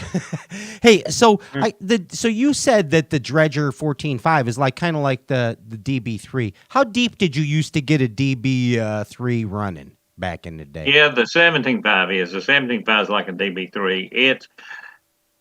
I was one of the first people to ever put weight. Actually, I made the Dredger for Bagley back years ago. And with the weight in it. Sunk. Yeah. Yeah, they made it sunk, and that killed it. But a Bagley winds harder, and the thing about a Bagley is you used to have to buy a dang 50 of them things, but boy, if you ever got a good one, you had a really good one. You sure did. But man, you had to purchase a lot of them. I mean, I remember going in a little store there close to the house called Scott's Tackle Shop, and I'd go in there, and green was one of my favorite colors, a lime green back. And yeah. I would Homer, the old Homer. Yeah, I'd buy all he had, but. Back then they were, I think about $3, $3.34, something like that. That's out. Hey, dude, I paid $100 for a chartreuse black back balsa B3 before. Yeah, but and in their day, that was a fabulous bait. Oh God! And then when Post come out, they really put a hurting on them. And then, when we come out with the DTs, that put another hurting on them. And now with the with the dredgers, I mean, this is like 1, 2, 3, 4th generation. So, anyway, and there's a lot of good crankbaits out there. How deep did the DB3 run? How deep did you get the old DB3 to run? That's what I'm wondering. Most DB3s, with nothing done to it, would run 14 or 15 foot. Now, if you had weight in it, you could get 16 or 17 out of it. But then when a pose come out, the way the head was designed on the pose, and especially when I made the 400P, we could get those baits 17, 18, even close to 19 foot. So, and it's hard to imagine that 1 foot will make a big difference. But boy, when those fish get deep, it makes all the difference in the world. And that's something you learn too with fishing for 50 years. Yeah, it does. Hey, is Mullins still at the gym, Andy? You're not getting him or what? Is he still pumping iron? he must be. Hey, if you want to move on to the Bass Historians, we can. We can do that. Yeah? You want to play a little Bass Historians? I don't know. We could do it. We'll do it. And if Mullins pops in, he pops in. I know he was going to the gym. He texted me a little while ago. He'll probably be around soon. But, yeah. So do you know who, David, do you know who Terry Battisti and Kenny Duke are? You know Ken Duke? And, I know Ken Duke. Yeah, they're bass historians. Those guys, they know everything about Bassin. Like, everything that we know and forgot about Bassin, they know more, if that makes like sense. Homer Circle. Yeah, like old Homer. Yeah. Oh, man, I love that you said that. That was my favorite part of Sports Afield. Oh, wait, okay, so we're going back to Mullins. All right, Mullins is here. So he's your biggest fan. His name's not Stan, like in the Eminem song, but he's David Mullins. You know Dave. He got your jersey, bud. Yeah, he did. You are one of his biggest influences and inspirers as a professional angler. And, I mean, you got to think about that. It's not only professional anglers like David Mullins, but a billion, a zillion of proper Bassin men, women, and children that you have inspired. And pretty cool that a guy from the age of being a kid till now is a David Fritz fan. Bass Galaxy, are we ready, Ginge? Are we doing this? Holy cow, there he is. He's all pumped up. He's fresh from the gym. It's Bassmaster, Bassmaster Elite Series Pro David Mullins. Give it up for that guy. Cool, guys. Hey, look, it's David Fritz. Look what the cat dragged in, Mullins. I always say my hero. How does it feel, Dave Fritz, to hear a fellow competitor, a peer, to say that's my hero? Does it make you feel old, or does it make you feel special? Well, a little bit of both, but it definitely makes you feel special. I was always a Rick Plum and Larry Nixon fan, so yeah. And they're still out there fishing, so 100%. You're going to be right beside them. You're right there again. Nixon. Right. I mean, Nixon's right beside you now, is what I'm trying to say. Yeah. And Mullins. Yeah, David has done very well. He's one of the most consistent anglers out there. So yeah, he's done real well. He ain't a hammer. He's a mallet. We got rid of that hammer term ages ago. That's passe. Passe. He's a mallet. Hey, Mullins, thanks for coming back. You were here with Biffle. I like when you chime in like this because you tell it like it is, bud. And that my first question for you, David Mullins, is tell me about your first David Fritz memory. Like, what's your first Fritz memory, bud?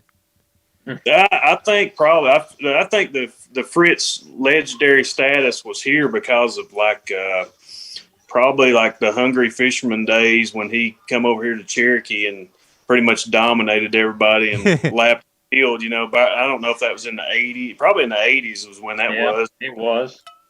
And just to hear the stories of this, just the rumor mill of stories that's been going around for years about who got to practice with him, who got to fish with him, and all that. And I know, he drew two guys, I think, in that tournament when he was catching them so good. I'm pretty sure one was Mark Malden, who went on to fish the FLW tour and is a heck of a local fisherman.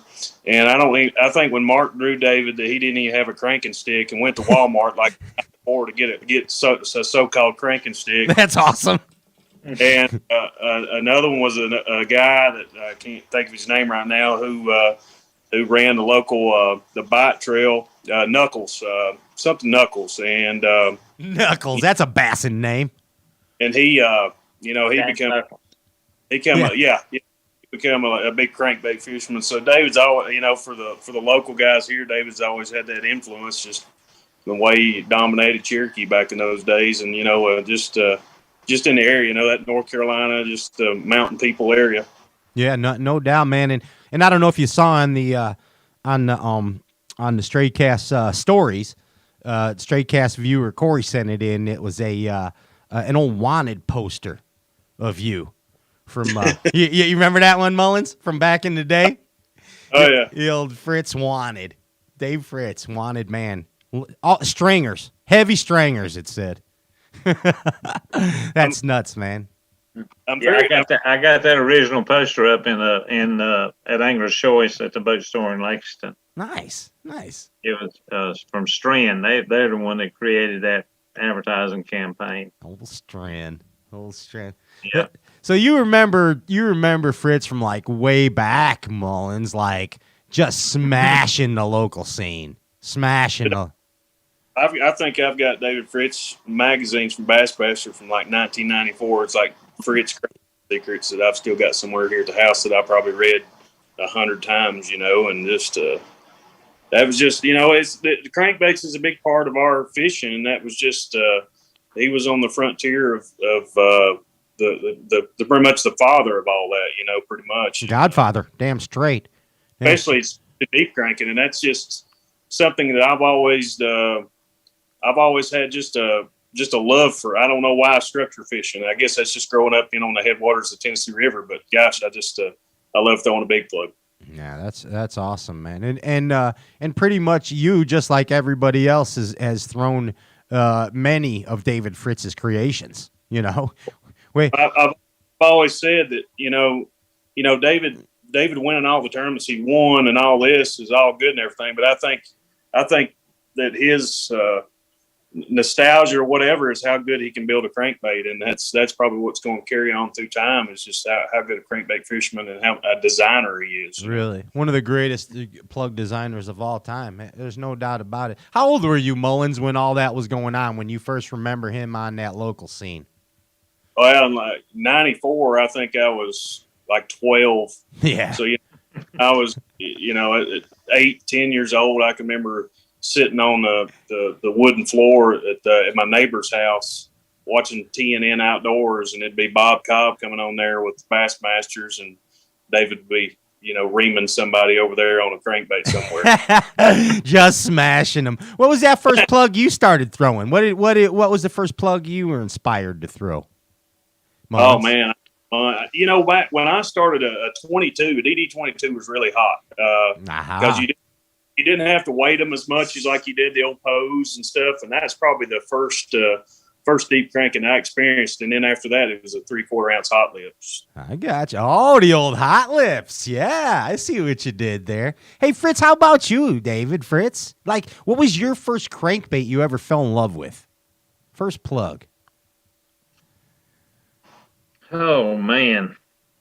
Well, you got to realize I'm 15 years old. I'm throwing a Zipco 1, and that's a closed face reel. Yeah. It's like a little like a kid's spinning reel. Yes, sir. I couldn't throw a bait caster. Okay. But my first bait that I fell in love with was actually DB2 and DB3.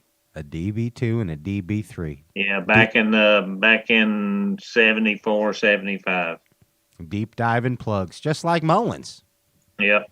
Mullins must be your influence or something.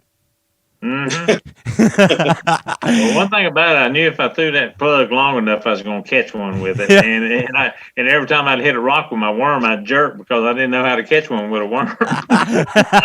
And wind the plug is gonna stick them. Hey, That's right. Mullins, I was talking with Fighter earlier, as you know, who, by the way, is the co-creator of this show. He's like, you need to have Fritz on. I'm like, okay, I'm calling up Fritz, and then he's like, Mullins is a Fritz freak, and I'm like, really? This is amazing. And so Fighter gets co-credits for this, but he was telling me a story, David Mullins, about you, him, and the legend David Fritz sitting down to eat some breakfast. Yeah, I mean, that's surreal. Isn't it surreal for you, Mullins? Oh yeah. I mean, just to be able to fish against your heroes is definitely surreal. Yeah, I said, Fighter, what was he talking about? And he's like, I don't know. I was just so blown away. I couldn't even comprehend anything that was going on. There was just so much knowledge. I should have recorded it. I'm like, Crankins. What's he thinking? Of course, we're talking about crankbaits. Yeah. The story was Seth. I don't remember how that went down, but me and Seth was talking about something, and David was there, and I'm like, David not only kicked their butts down south of the Deep Plug, but he went to Minnetonka and just absolutely thrashed them up there, smashed them. And I think my question to David was at the time was like, nowadays, there's not a lot of secrets nowadays as far as like you get a school of fish, but like my question to David then was like, how many places could you save, during a tournament series? And I'll let him answer that. But like, how many places could you have during a good structured tournament that you didn't have to even hit? Yeah. I like, so can you still save stuff like you used to? Is that what you're saying?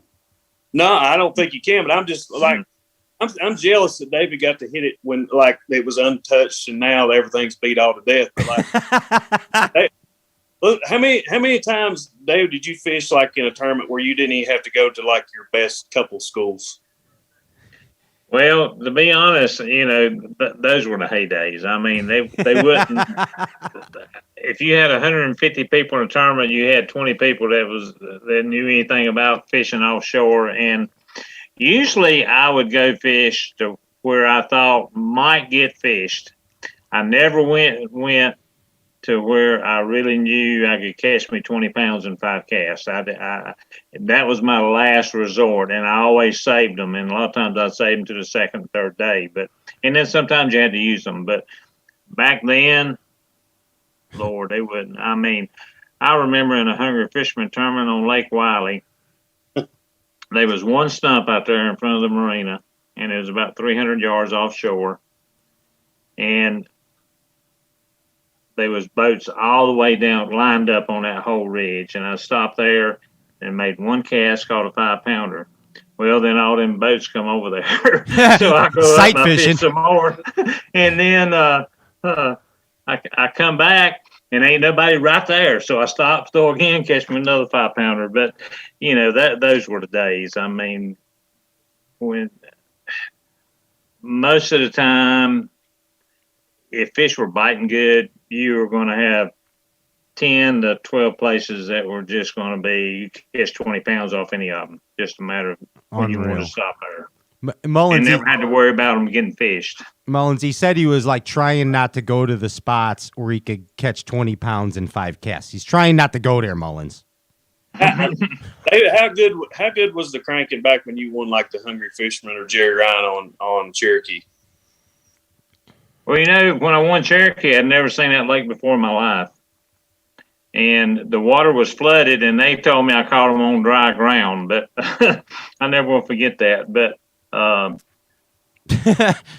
just never, I really just, not many people were fishing offshore. And then when they did, they were, throwing plastic or something else. And I knew, I can catch with my crankbait over plastic any day of the week most of the time. But Cherokee was sort of special. Like I say, I'd never seen it before in my life. And found 2 bunches of fish. You catch doubles every cast. Yikes. For like 7 or 8 casts, he catch a double, catch 2. And that one guy with me the second day, he just stood there and held the net. He said, I ain't never seen nothing like it in my life. And you know, he said, you know, you're fishing dry ground. I said, no, there's water out there.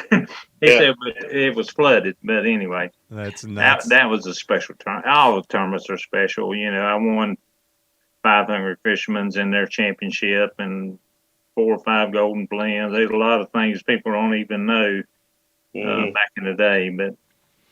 But yeah, I wish people could experience what fishing was like then without the electronics. Go out there and find them on your own with your bait, and it's just there's something special about that give you a good feeling, and it made you have more confidence. And I'd rather find them any day and catch them. That's what I always told everybody. I'd rather find them because I knew I was going to catch them. I like that. Hey, the good old days of Bassin, man. I like that you brought that up, Mullins, because we got some guys that they're still living in the past of Bassin, but I love it. I love the fact that they're living in the past. Ladies and gentlemen, they're back by popular demand of the Bass Galaxy. It's the Bassin historians right here. It's Kenny Duke and Terry Battisti. Greetings, gentlemen. It's great to be with you guys. Yeah, Mullins, David Fritz, you know these guys. I've heard of them, yeah. Hey, so Ouch. they have a amazing collection of archives for every period of bass fishing history that there is. And David Fritz and David Mullins, I don't know if you guys know it or not, but what you're going to act as is judges, like American Idol type judges. And Ken Duke has some David Fritz historic memorabilia, and so does Terry's got some historic David Fritz memorabilia. So, David, you're voting who has the better Fritz memorabilia out of the two, and Mullins, you're doing the same, and I'll come in as a tiebreaker if you guys are tossed up. But look at Kenny Duke, how he's smiling. He's like that's because these guys know how much I love them. Wow. And how much I would appreciate their support in this contest. Wow, he's already sucking up to the judges. I see what you're doing there. Producer, is that allowed? Andy, is that allowed? Yeah. But you already got one negative point for kissing ass. Come on, that's got to be encouraged. I don't know. That's the producer's call. I don't know. So far, it looks like Terry Battisti's winning. I don't know. They haven't even showed an item. Well, I brought just so you know, I brought a special box of stuff that I'll reveal as the contest gets going. But I take them out of my special box of Terry Battisti's tears. Wow. Wow. This is getting brutal. Okay. All right. So, Andy, do you got any game show judge American Idol type music or anything? Let's get this party started. What do you think? Ah, yes. It's the Bass Historians, back by popular demand, this time with David Fritz memorabilia. Our judges are the one and only David Fritz himself and David Mullins, #1 David Fritz fan in the world in the Bass Galaxy. And we are judging on Fritz memorabilia. Now, David Fritz, please do the honors and pick a contestant to go first. Will it be Kenny or Terry? Who goes first, David Fritz? Let's go with Ken, because I've probably talked to him many times over the years. Okay, you're already praying favorites, Terry. You're going with Kenny first. All right, let's go. So, Bedazzle, come out of the gate strong. What do you got, Kenny Duke? Terry has no chance. This is over. You can give me the prize now. Okay. I open, gentlemen, with a little known piece of memorabilia here. This is the World Bass Champ Secrets VHS of David Fritz on crankbaiting. Yeah. I submit it is the finest. I want it. DVD VHS tape ever made. Want it. On bass fishing of any kind. And it's Oh David my on God. That's like 94, right? 94, maybe? It's about 94. It's after David won the Classic, and he takes you through everything. But a couple of things that really resonated with me, and still do, is that the biggest suck up in the world. is the 21 inches per turn. I'm gonna start calling you roundmouth. Wow! Wow! Okay, that was a foul. Holy cow! That's truck stop talk, Terry. But we got everything about 21 inches per turn on the reel. We've got everything about the angle of ascent of the crankbait after it bottoms out, hits the cover or structure that David's targeting, and starts to come up. Okay. We've got stuff about how he used to drill out those old pose crankbaits and adds weights. It's all here, guys. Oh, look at him. Okay. All right. So the first item that was up for show and that you're sending this straight. I've got it, Terry. Are you jealous much? Yeah, I think you are. I would love to, and I'm going to steal that next time at your house. Well, he's sending it to us because we get all these. It's straight cash. So we get the prizes. And we're giving some to Mullins, too. Mullins can pick whatever he wants. Hey, Pat. Yeah. Do the Davids vote now for me, or does Battisti have to? No. We're showing the items. Quit. Come on. Right. Okay. Quit I don't pushing know why, it. but okay. What are you, Jacob Wheeler? What's going on? Hey. All right. Hey, David Mullins, for the record, I am not Jacob Wheeler, David. All right.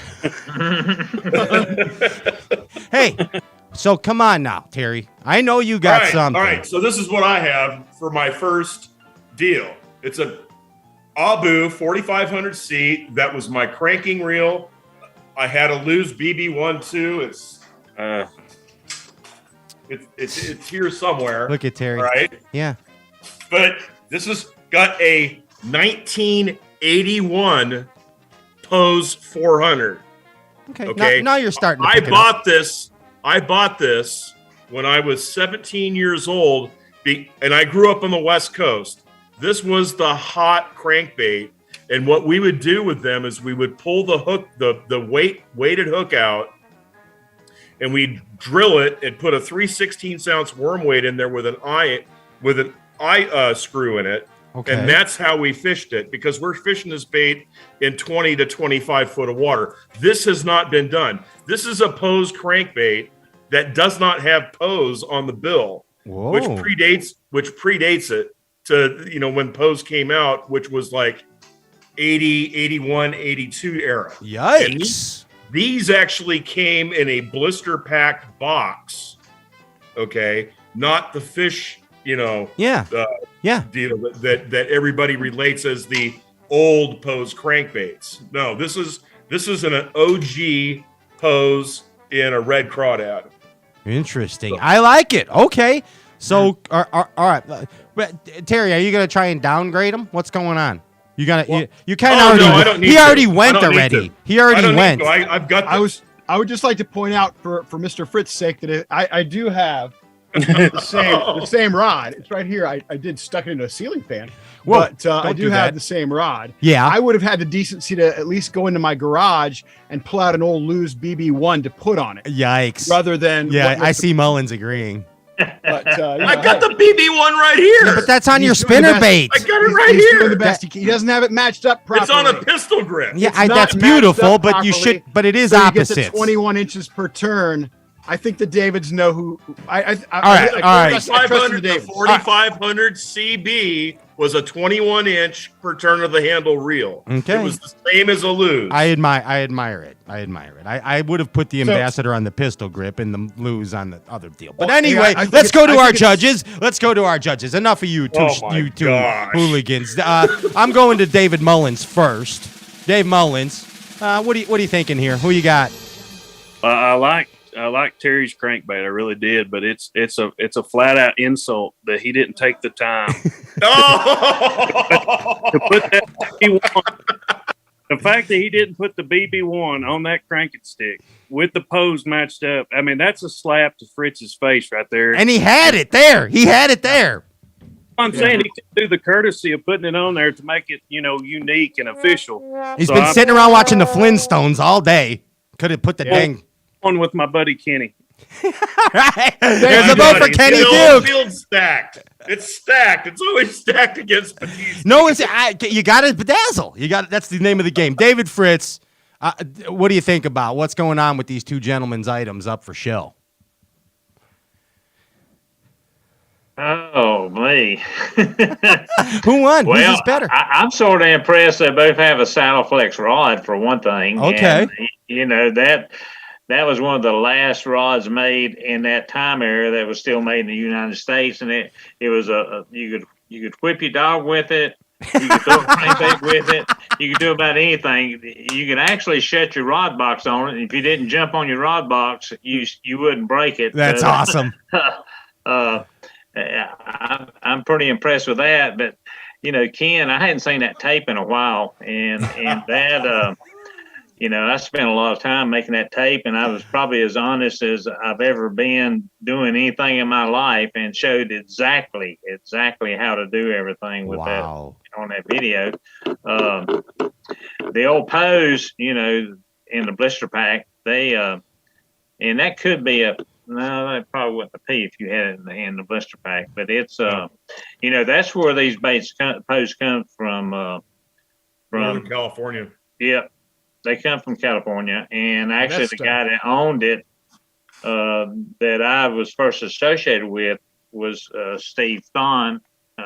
Steve Thon was with Browning, but Steve Morgan was the first guy to own Pose. So interesting, and that's how I first got a hold of them. I still got many of them in that blister package at my house. But yeah, and not that Abu's not a good reel.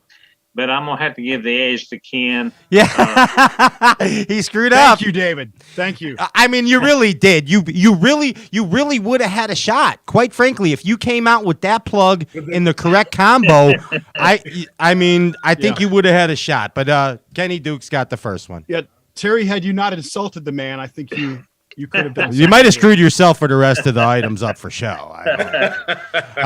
We'll see. Okay, so now we're gonna let you go. I'm impressed with both of them, though. I mean, both you guys. I mean, that's pretty amazing because those Silaflex rods are like, man, dinosaurs. I mean, they're very rare, and they're bringing like $200 to $300 on eBay, and it's like, man alive, you just can't hardly find them anywhere. What year are those heavy, from? Huh? What year is it from? Do I have time? I'm thinking early 90s, yeah. 93, 94, somewhere in there. Yeah, they were made in 1989. Started making them in 1989.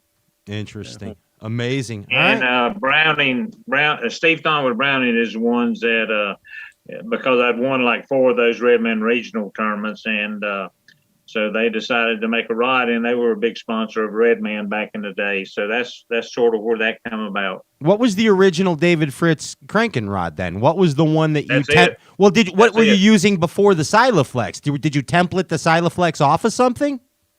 I kept getting my butt whipped pretty regular because I was still using a graphite. And then when I switched to glass, it was like night and day. I went from losing 7, 8 fish a day to only losing 1 or 2.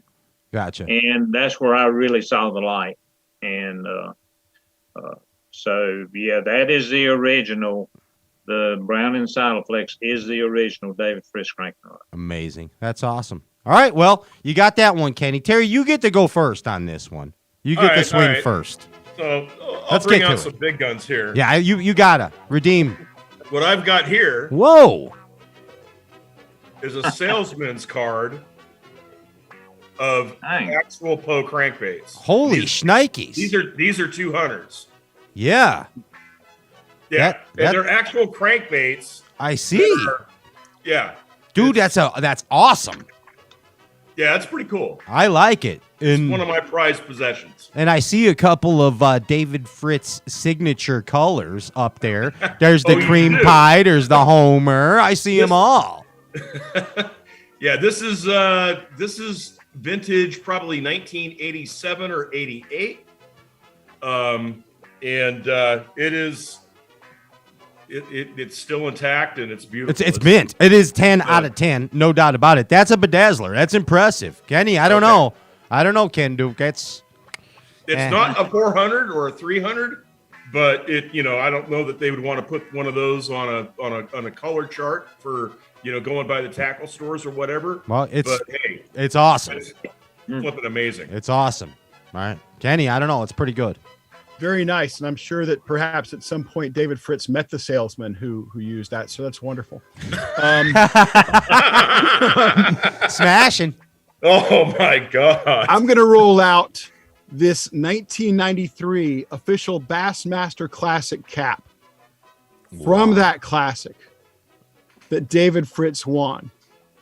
Wow. And David, if you don't have one of these, I'd be happy to give it to you. Oh, man. David Mullins, if Mr. Fritz doesn't need it, this one is yours. I know what a fan you are. Wow. Wow. But this is the real deal, guys. From the Still got 93 foam classic, side. the Fritz This- classic. Foam in it? This is in Does it got mint foam in it? condition. It's got foam in it, but it's not falling apart because Well, I yeah, have that's what they treasured did. it. You ended up like with dandruff in your hair. I have. Oh, I wait, don't you have. don't have I don't any have hair. any dandruff. Yeah. I have treasured this cap. Yeah, that's a Look at nice that. one. That's a good one, like David would say. I don't know. Seriously? A Okay. ball cap to that. We got a ball cap and we got a Pose Lures 200 sample Yeah, card. I think it's great that you have those posed samples from a time when David was probably already working with a different company. That's great. Yikes, they're brutal. Hey, David Fritz, go ahead. You're going first this time. Vote. Who's got the better item?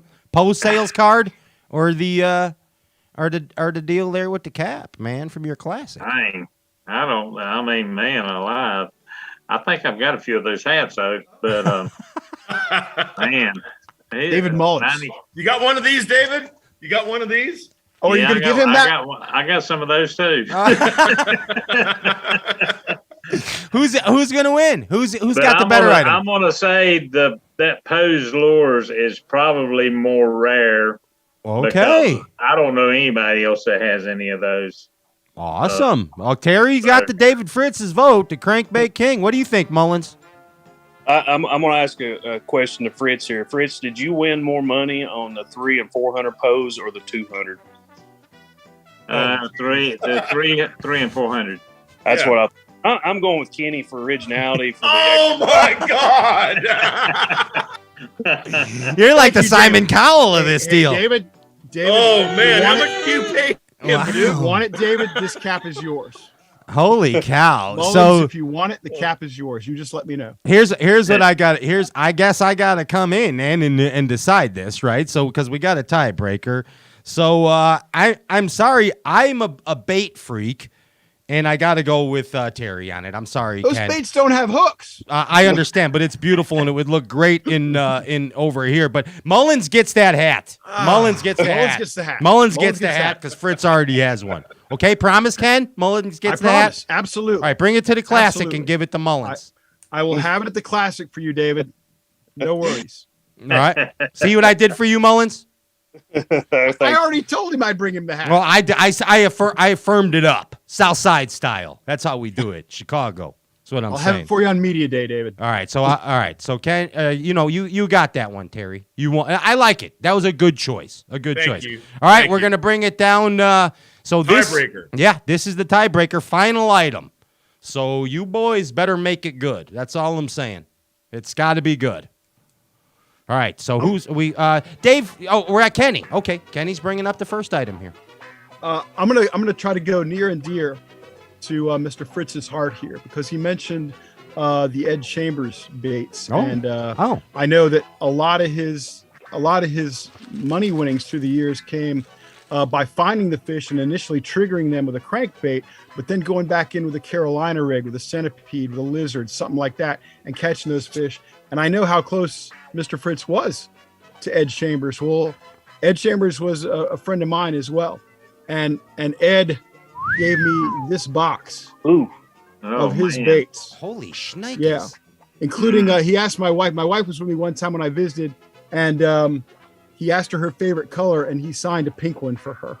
Dude. So Dang, that's a treasure. yeah, it really is. These will not get wet. Every gentlemen. These will- every dang model of Ed Chambers stuff I saw Only- there. these will not get wet. That's how much I Only treasure them. from your tears when you lose this. Oh, wow. I'm impressed. I'm impressed. Go ahead, Kenny. This is the tiebreaker. This is the make or break. It's 1-1. All right, so I got to get up for this one. Oh, uh-oh. Because I'm is it his gonna boat? break out. Oh, my well, that means he's gonna pull something out of his 1979. butt. Wow. All right. This is the 1979 Flambeau Adventures 1735 crankbait box. Yes. That I received from my mother at Christmas of 1979. I love it. I love that fact. and it is full of that. So, what do we got here? Whoa, okay. We got an original pose 400. Yeah. Oh my gosh. An original pose 400. Yeah, another one, that red color you like. I see that. Oh, that's a wigglewort. That's a wigglewort. That's a pre-Pradco wigglewort. Oh, wigglewort. How dare you? Yeah. Oh. Another original pose. Carp color, David. You like that, David? It's yours. Yeah, that's a color I've won more money on than anything. I'm sorry, Terry. You need to have it up on the front. RC3. Oh, Ricky Clun's RC3. Yeah. So now, is Rick Clun a judge now? I don't see Rick on the panel. We'll call him, but he gets a bad signal. Another RC2. Okay, lots of pose lines. Another RC. What does that stand for, Terry? RC. What does that stand for? Yeah. Rick Clun, maybe? Yeah, maybe. Another Maybe. RC2? Okay, he's keeping going with that. Are this the Bagley side? Yeah, let's see some of That's these. the Bagley side. That color is amazing right there. That is my favorite color Bagley's ever yes. made. Yes. An original BB4. A BB4 in 09. I like it. Yep. I like it. Let's see. A rainbow trout in a original in lead DB2. lips. In a DB2. What, DB2? Yeah. Or DB1, excuse me. Oh, is that a 1? It's a little guy. It's a snubber. one, yeah, it's a it's a snubber. one. Okay. DB2, And lead lip. DC Can you DC9. stay on the subject here, Terry? Can you Okay. try to stay on the Well, subject? David did like those. I'm giving him that. Those were very. What do you think about that one? Dude, the skunk. That's the skunk, Yeah. bro. Oh, it's the skunk. That's the skunk. That's a DB3 skunker. Yep. I like All it. original shit. Excuse me. Stuff that I used. Don't to throw close. when I was- Don't get hook pointers in the wood, bud. No hook pointers in the wind. All right. So here we go. Here we go. Now we're bringing it down. We're going to Mullins first. That was a box of goodness. I'll tell you right now. I feel blood flow. I feel blood flow right now. That's a good box. And also Kenny Duke. I mean, just put it up there. Put it up there. All those Ed Chambers baits. And then all these vintage crankbaits, Pose and Bagleys. Mullins, what do you think? Liz, I voted for Ken last time because he said he would give me the hat if I voted for him. If I vote this time, do I get some of those Ed Chambers square bills you got over there? I see how this is. Well, I know you have This more, is Ken. really Ken, you have more. expensive. You have No, more. this is all I got. Yeah, This is all I have. In that garage of goodness, you got to have more than that. Wait, one minute.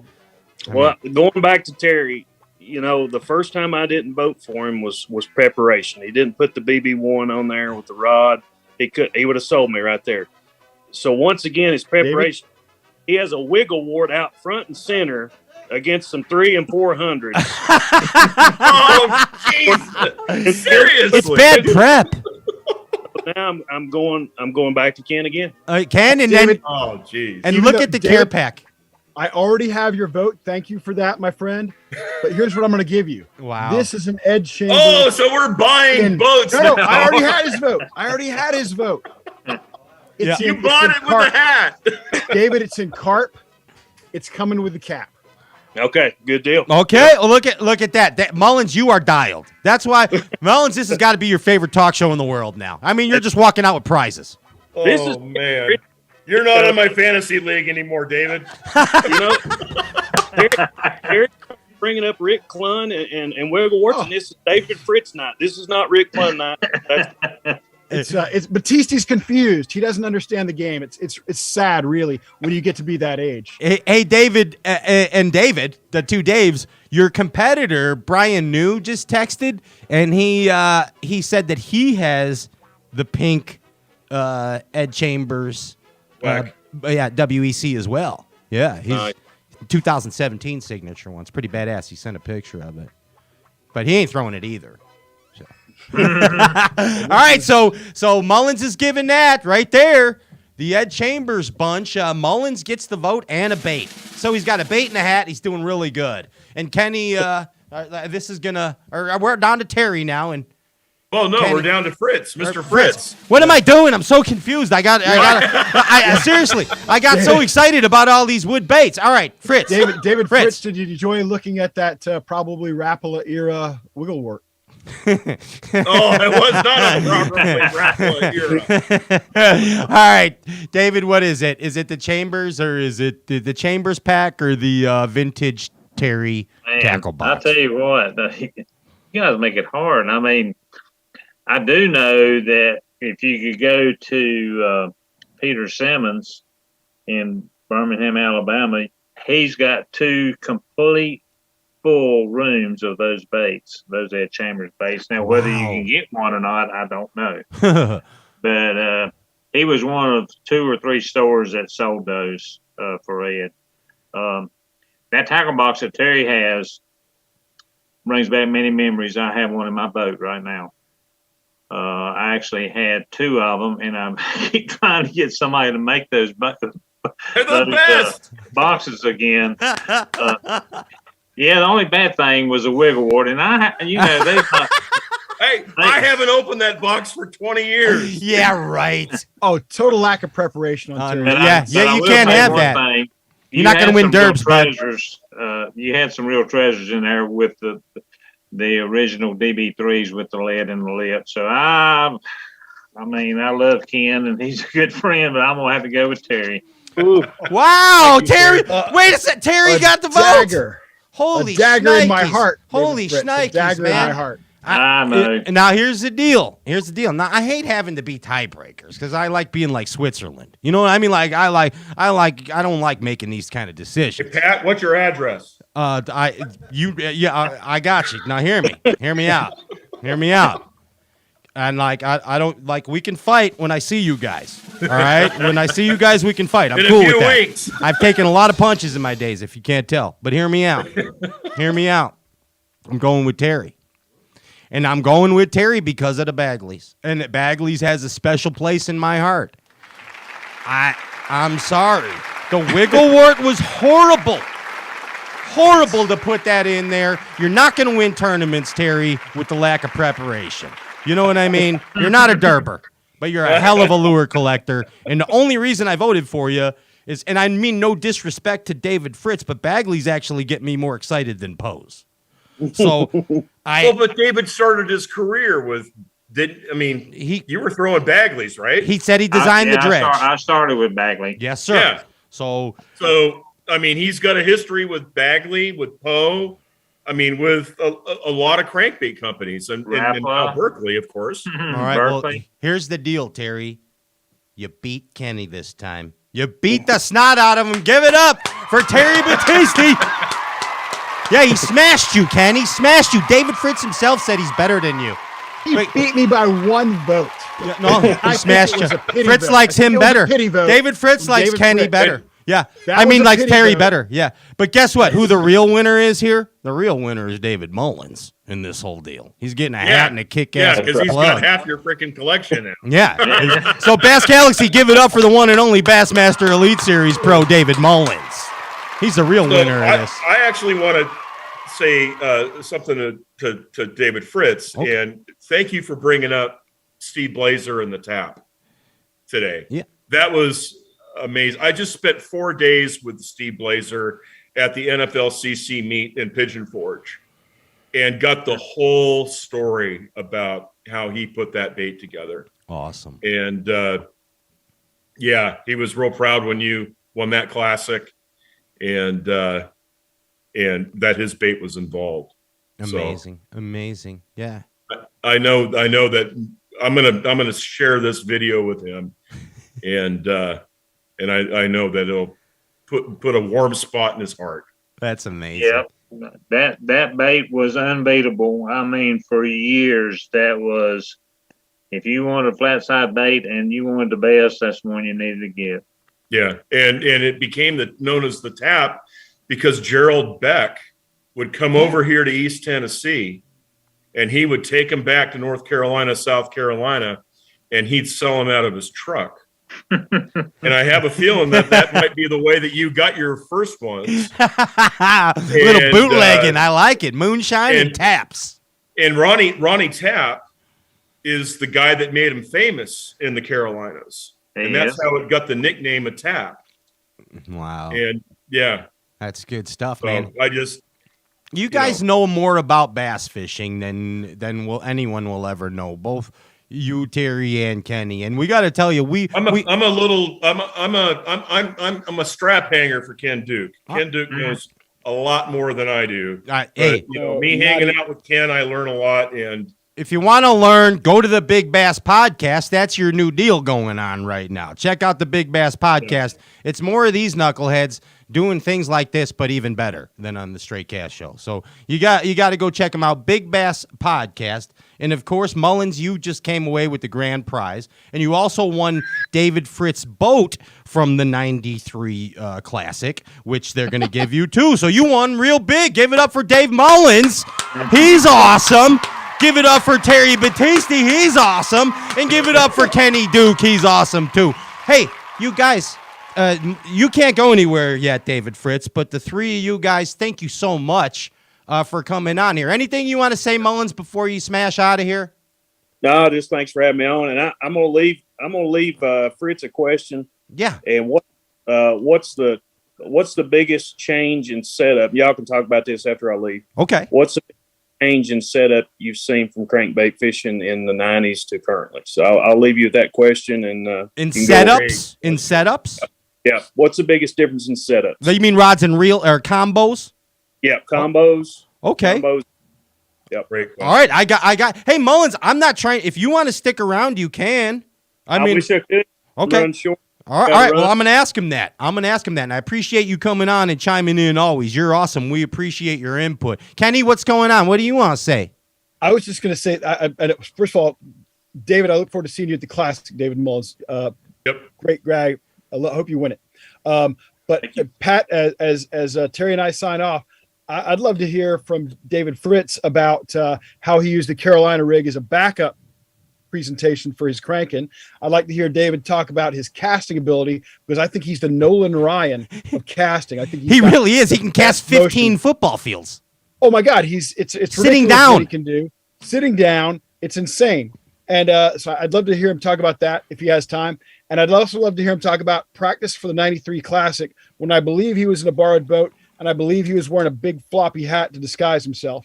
So I think those would be cool stories. Yeah, well, I think that's amazing. Thank you very much. And David Fritz, I love you. I still am a huge fan, even though you voted against me and caused me to lose to Battisti. Wow. Okay. All right, Terry, what do you want to say to Mr. Fritz before you blow out? Mr. Fritz, I look forward to seeing you at the Classic, and thank you for so much that you've contributed to the sport. You made me smile outwardly and inwardly when you mentioned Tap and Steve Blazer. So that's what I had to say. Love it. All right, so I got Mullins's question is about a combo. Yours is about a floppy hat. All right, and Terry, you get a David Fritz question in there too. What do you want to ask him? I want to ask him. So when did you decide to go from graphite to glass? Oh, and what made you do that? Because I mean, at the time, graphite was a no-no. Glass was a no-no. Yeah, it was so saltwater stuff. Where did you get a glass rod to begin with, and how did it? I mean, how did you actually go from graphite to glass? I guess is really what. There it is, the conversion period. All right, so the Bass historians, thank you so much for coming on here again and gracing us, because I love this segment. Did you like this segment, David Fritz? Oh yeah, I loved it. That was fun. Yeah, seeing all your. It was tough competition though. Man, them guys had some great stuff. You really didn't know who to vote for. It's just man, and both of them had, dynamite stuff. But that old adventure tackle box and those old Bagleys and those old Poes and then Ken with that videotape, and man alive, it brings back memories. The special stuff. Bass Galaxy, give it up for the Bass historians. Check them out. On the Big Bass Podcast. That's Kenny Duke and Terry Battisti on all platforms right now. Thanks again, guys. We'll see you soon. Thank you. Thanks, have guys. a good one. Enjoyed it. Peace. Awesome job. Hey, David, I just got a couple things I want to run through here with you, but before we go, I'm really enjoying this this show tonight with you, and I'm learning a lot. I'm taking notes, and I do know that 100% I'm getting a Digger 4.5. But we're going to do a little rapid fire with you, okay? Little rapid fire with you. Ginge, you got any rapid fire music? Yeah, throw something at us. Anything rapid fire. And well, there it is. All right. Rapid fire, David Fritz. All right, get this. I heard you say before that you would win a tournament every time if you could find 4 ways to catch them. Or you'd do good in a tournament if you could find 4 ways to catch them on a plug. And you would win every time if you could find 7 ways to catch them on a plug. Is that a deal? Like, that's a thing, huh? 4 ways you'll do good, 7 ways you'll win. You got a heck of a memory. That's all I can say. But yeah, that's true. I mean, if I could figure out 4 pieces of the puzzle, I was probably going to win. But if I figured out more than that, I was going to win. So 7 different variants of throwing a crankbait guarantees David Fritz a victory. Yep, I guess you want to know what those things are, right? Well, I mean, I don't. Do you really have it down to that? Do you have it down to that science? Pretty close. Well, I gotta know. Then I would be amiss if you didn't tell us. We're doing rapid fire, but I mean, come on, man, I can't leave that knowledge out there. Come on, what's the variance? Well, the first thing beyond anything is how deep the fish are. I mean, that's one of the first things you want to know. If you can figure that out with a crankbait, that's going to be one of your biggest ace in the holes. The next thing is probably color of the bait, because no matter what anybody says, fish will bite any color, but there's always one color they will bite harder or they will chase. The way you retrieve it, figuring out how to retrieve it, whether it be stop and go, pull, I mean, there's so many ways to work a crankbait, but that's probably the third thing. And number 4, believe it or not, and I know how, and I always say the most important thing in bass fishing is making long casts and crankbait fishing. And this ain't gonna do anything with the 4, but I had to bring that up because the further you cast, your bait is just so much better. But those 3 things, and another thing is figuring out the angle, and because time after time I've sat there and I've hit a stump 50 times, and then I change angle and I catch that fish. So if you know how they're positioning and how they want the bait, is probably your 4th thing, and that's all I'm telling you. I ain't telling you the other 3. What do you mean? That's not fair. Hey, okay, all right. So you got the first one out of the 7 is depth. Then you got retrieve rate. Then you got color and angle, and you're leaving the other. You're not telling us the other 3. Right. Can you tell us one of the other 3 and not tell us what order it's in? Is that fair? Is that fair? You're the one that brought it up. I wasn't even going to ask. You brought this up. That's not fair. Hey, we're all good. I can't. When I retire, I'll tell you. Okay. You got to have some tricks up your sleeve, don't you? Yeah. Hey, you also said, and I remember this, and it was just in the clip. You said when the moon gets bigger, the bass don't hit a plug as well. They get harder to catch on a plug when the moon gets bigger. Why? Why when the moon gets bigger? There's something about a full moon, and usually they'll bite a plug. I mean, you can make them. I've always said I can make them bite, and that a lot of that's with how you're fishing it. But boy, when that moon gets full, you just can't get them to the boat. That's the problem. You can't get them in. They don't hit it right. Yeah, they don't bite it right. Now, in the afternoon, it can get good again when the moon starts coming up. It's sort of like deer hunting. You know, deer, they don't move. And when the moon gets up, even though it's still daylight outside, they'll start to feed a little bit. And fish are the same way, but they never bite as good as they do on a dark night. On a thin moon, yeah. Was it when does when does that plug bite start to taper? At what moon phase? When it's like 3/4 or half? Well, or where you at? I've always said 3 days before and 5 days after. Is when that's it sucks. That's when a crankbait fishing is good. It's the best on new moon, but 3 days before and 5 days after. 3 before, 5 after, and new moon is the best. Yep. I like it. That's awesome. Hey, speaking of the moon, I know you've done a little barking at the moon. I mean, I know you're a big Randy Rhoads fan, dude. Yeah. And some Ozzy. I mean, a lot of people wouldn't see David Fritz as an Ozzy fan. But I mean, dude, you love some Randy Rhoads, don't you, dude? Oh yeah, absolutely. He's the best they ever been. I mean, Bark at the Moon, Mr. Crawley, Flying High Again, Over the Mountain, Crazy Train. Yep.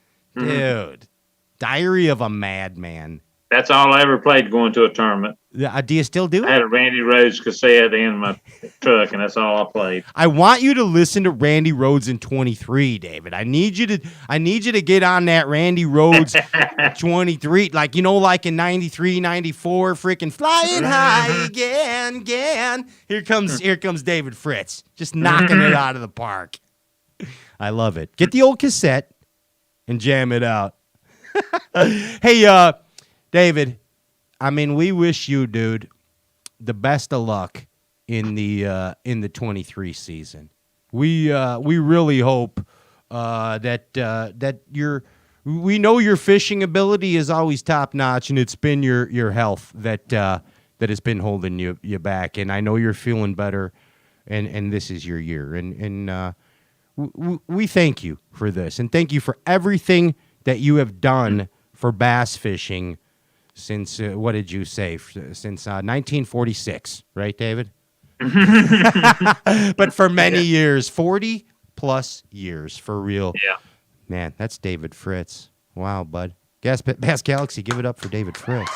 Nuts. You feeling good, bud? I am. Good. You ready to kick ass in 23? I am ready. Good. And we're looking forward to seeing you. I know you're looking forward to Okeechobee and Seminole right after, and get that stuff together and let's go. Yep. There we get my act together. I'm ready. All right, man. And then next time you come on the show, even if you're not retired, you got to tell us the other 3 things. You got to promise. Okay. You got to. Right. Yeah. You got to promise. And what? I'm sorry, Dave Mullins, and I'm sorry, Terry and Kenny, but when we all hang out together at the Bassmaster Classic after Mullins wins it, Kenny wants Mullins to win it and give him stuff. So we'll all talk about those other questions then. How's that sound? What do you think? Good stuff, David? Yep. All right, there it is. One more time, Bass Galaxy, give it up for David Fritz, the creator of some of the most amazing bass fishing lures of all time. Thanks, David. All right, thank you, guys. Peace, man. I'll see you in Florida. Take care. That's David Fritz. Wow. I'm blown away. I got another whole 5 or 6 pages of notes. I could have kept them all night, but and we would have learned so much more. I like to burn the school up. You know what I mean? I like to get all the information and just catch all the fish. I can't save my 20-pound spots, Ginge, but that's some good stuff right there. Don't you think? Y'all think? Hey, we're off. We are off. Straycast. I don't know when we're coming back. I really don't know. I'm going to play for a while. We'll do some shows from the road and from Florida. We'll see what happens out there. And again, Saturday night is the world premiere of Pedal Pirates with Nolan Miner, guest TBA. And also next Friday is the deal with the Into the Great Wide Opens, right? There it is. Boom. All right. Let's get the heck out of here. I'm taking these power poles up. I'm taking them up. What do you got for me, Ginge? I like it. Okay. I'm kind of feeling westerny. What is it?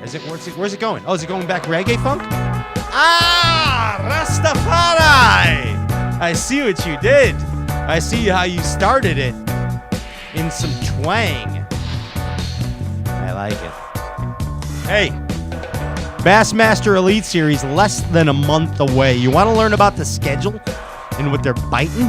Go to omniafishing.com and check out what's working on the lakes of the 2023 Bassmaster Elite Series. Power Pull, thank you so much. We power pull down for pleasure here at Stray Cast. Crestliner Boats keep us afloat. XF 189 Bassin goodness.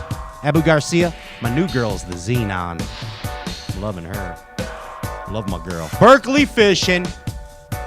Fritz sides. Thanks, Brad Rutherford, for your giveaway tonight in Berkeley Fishing.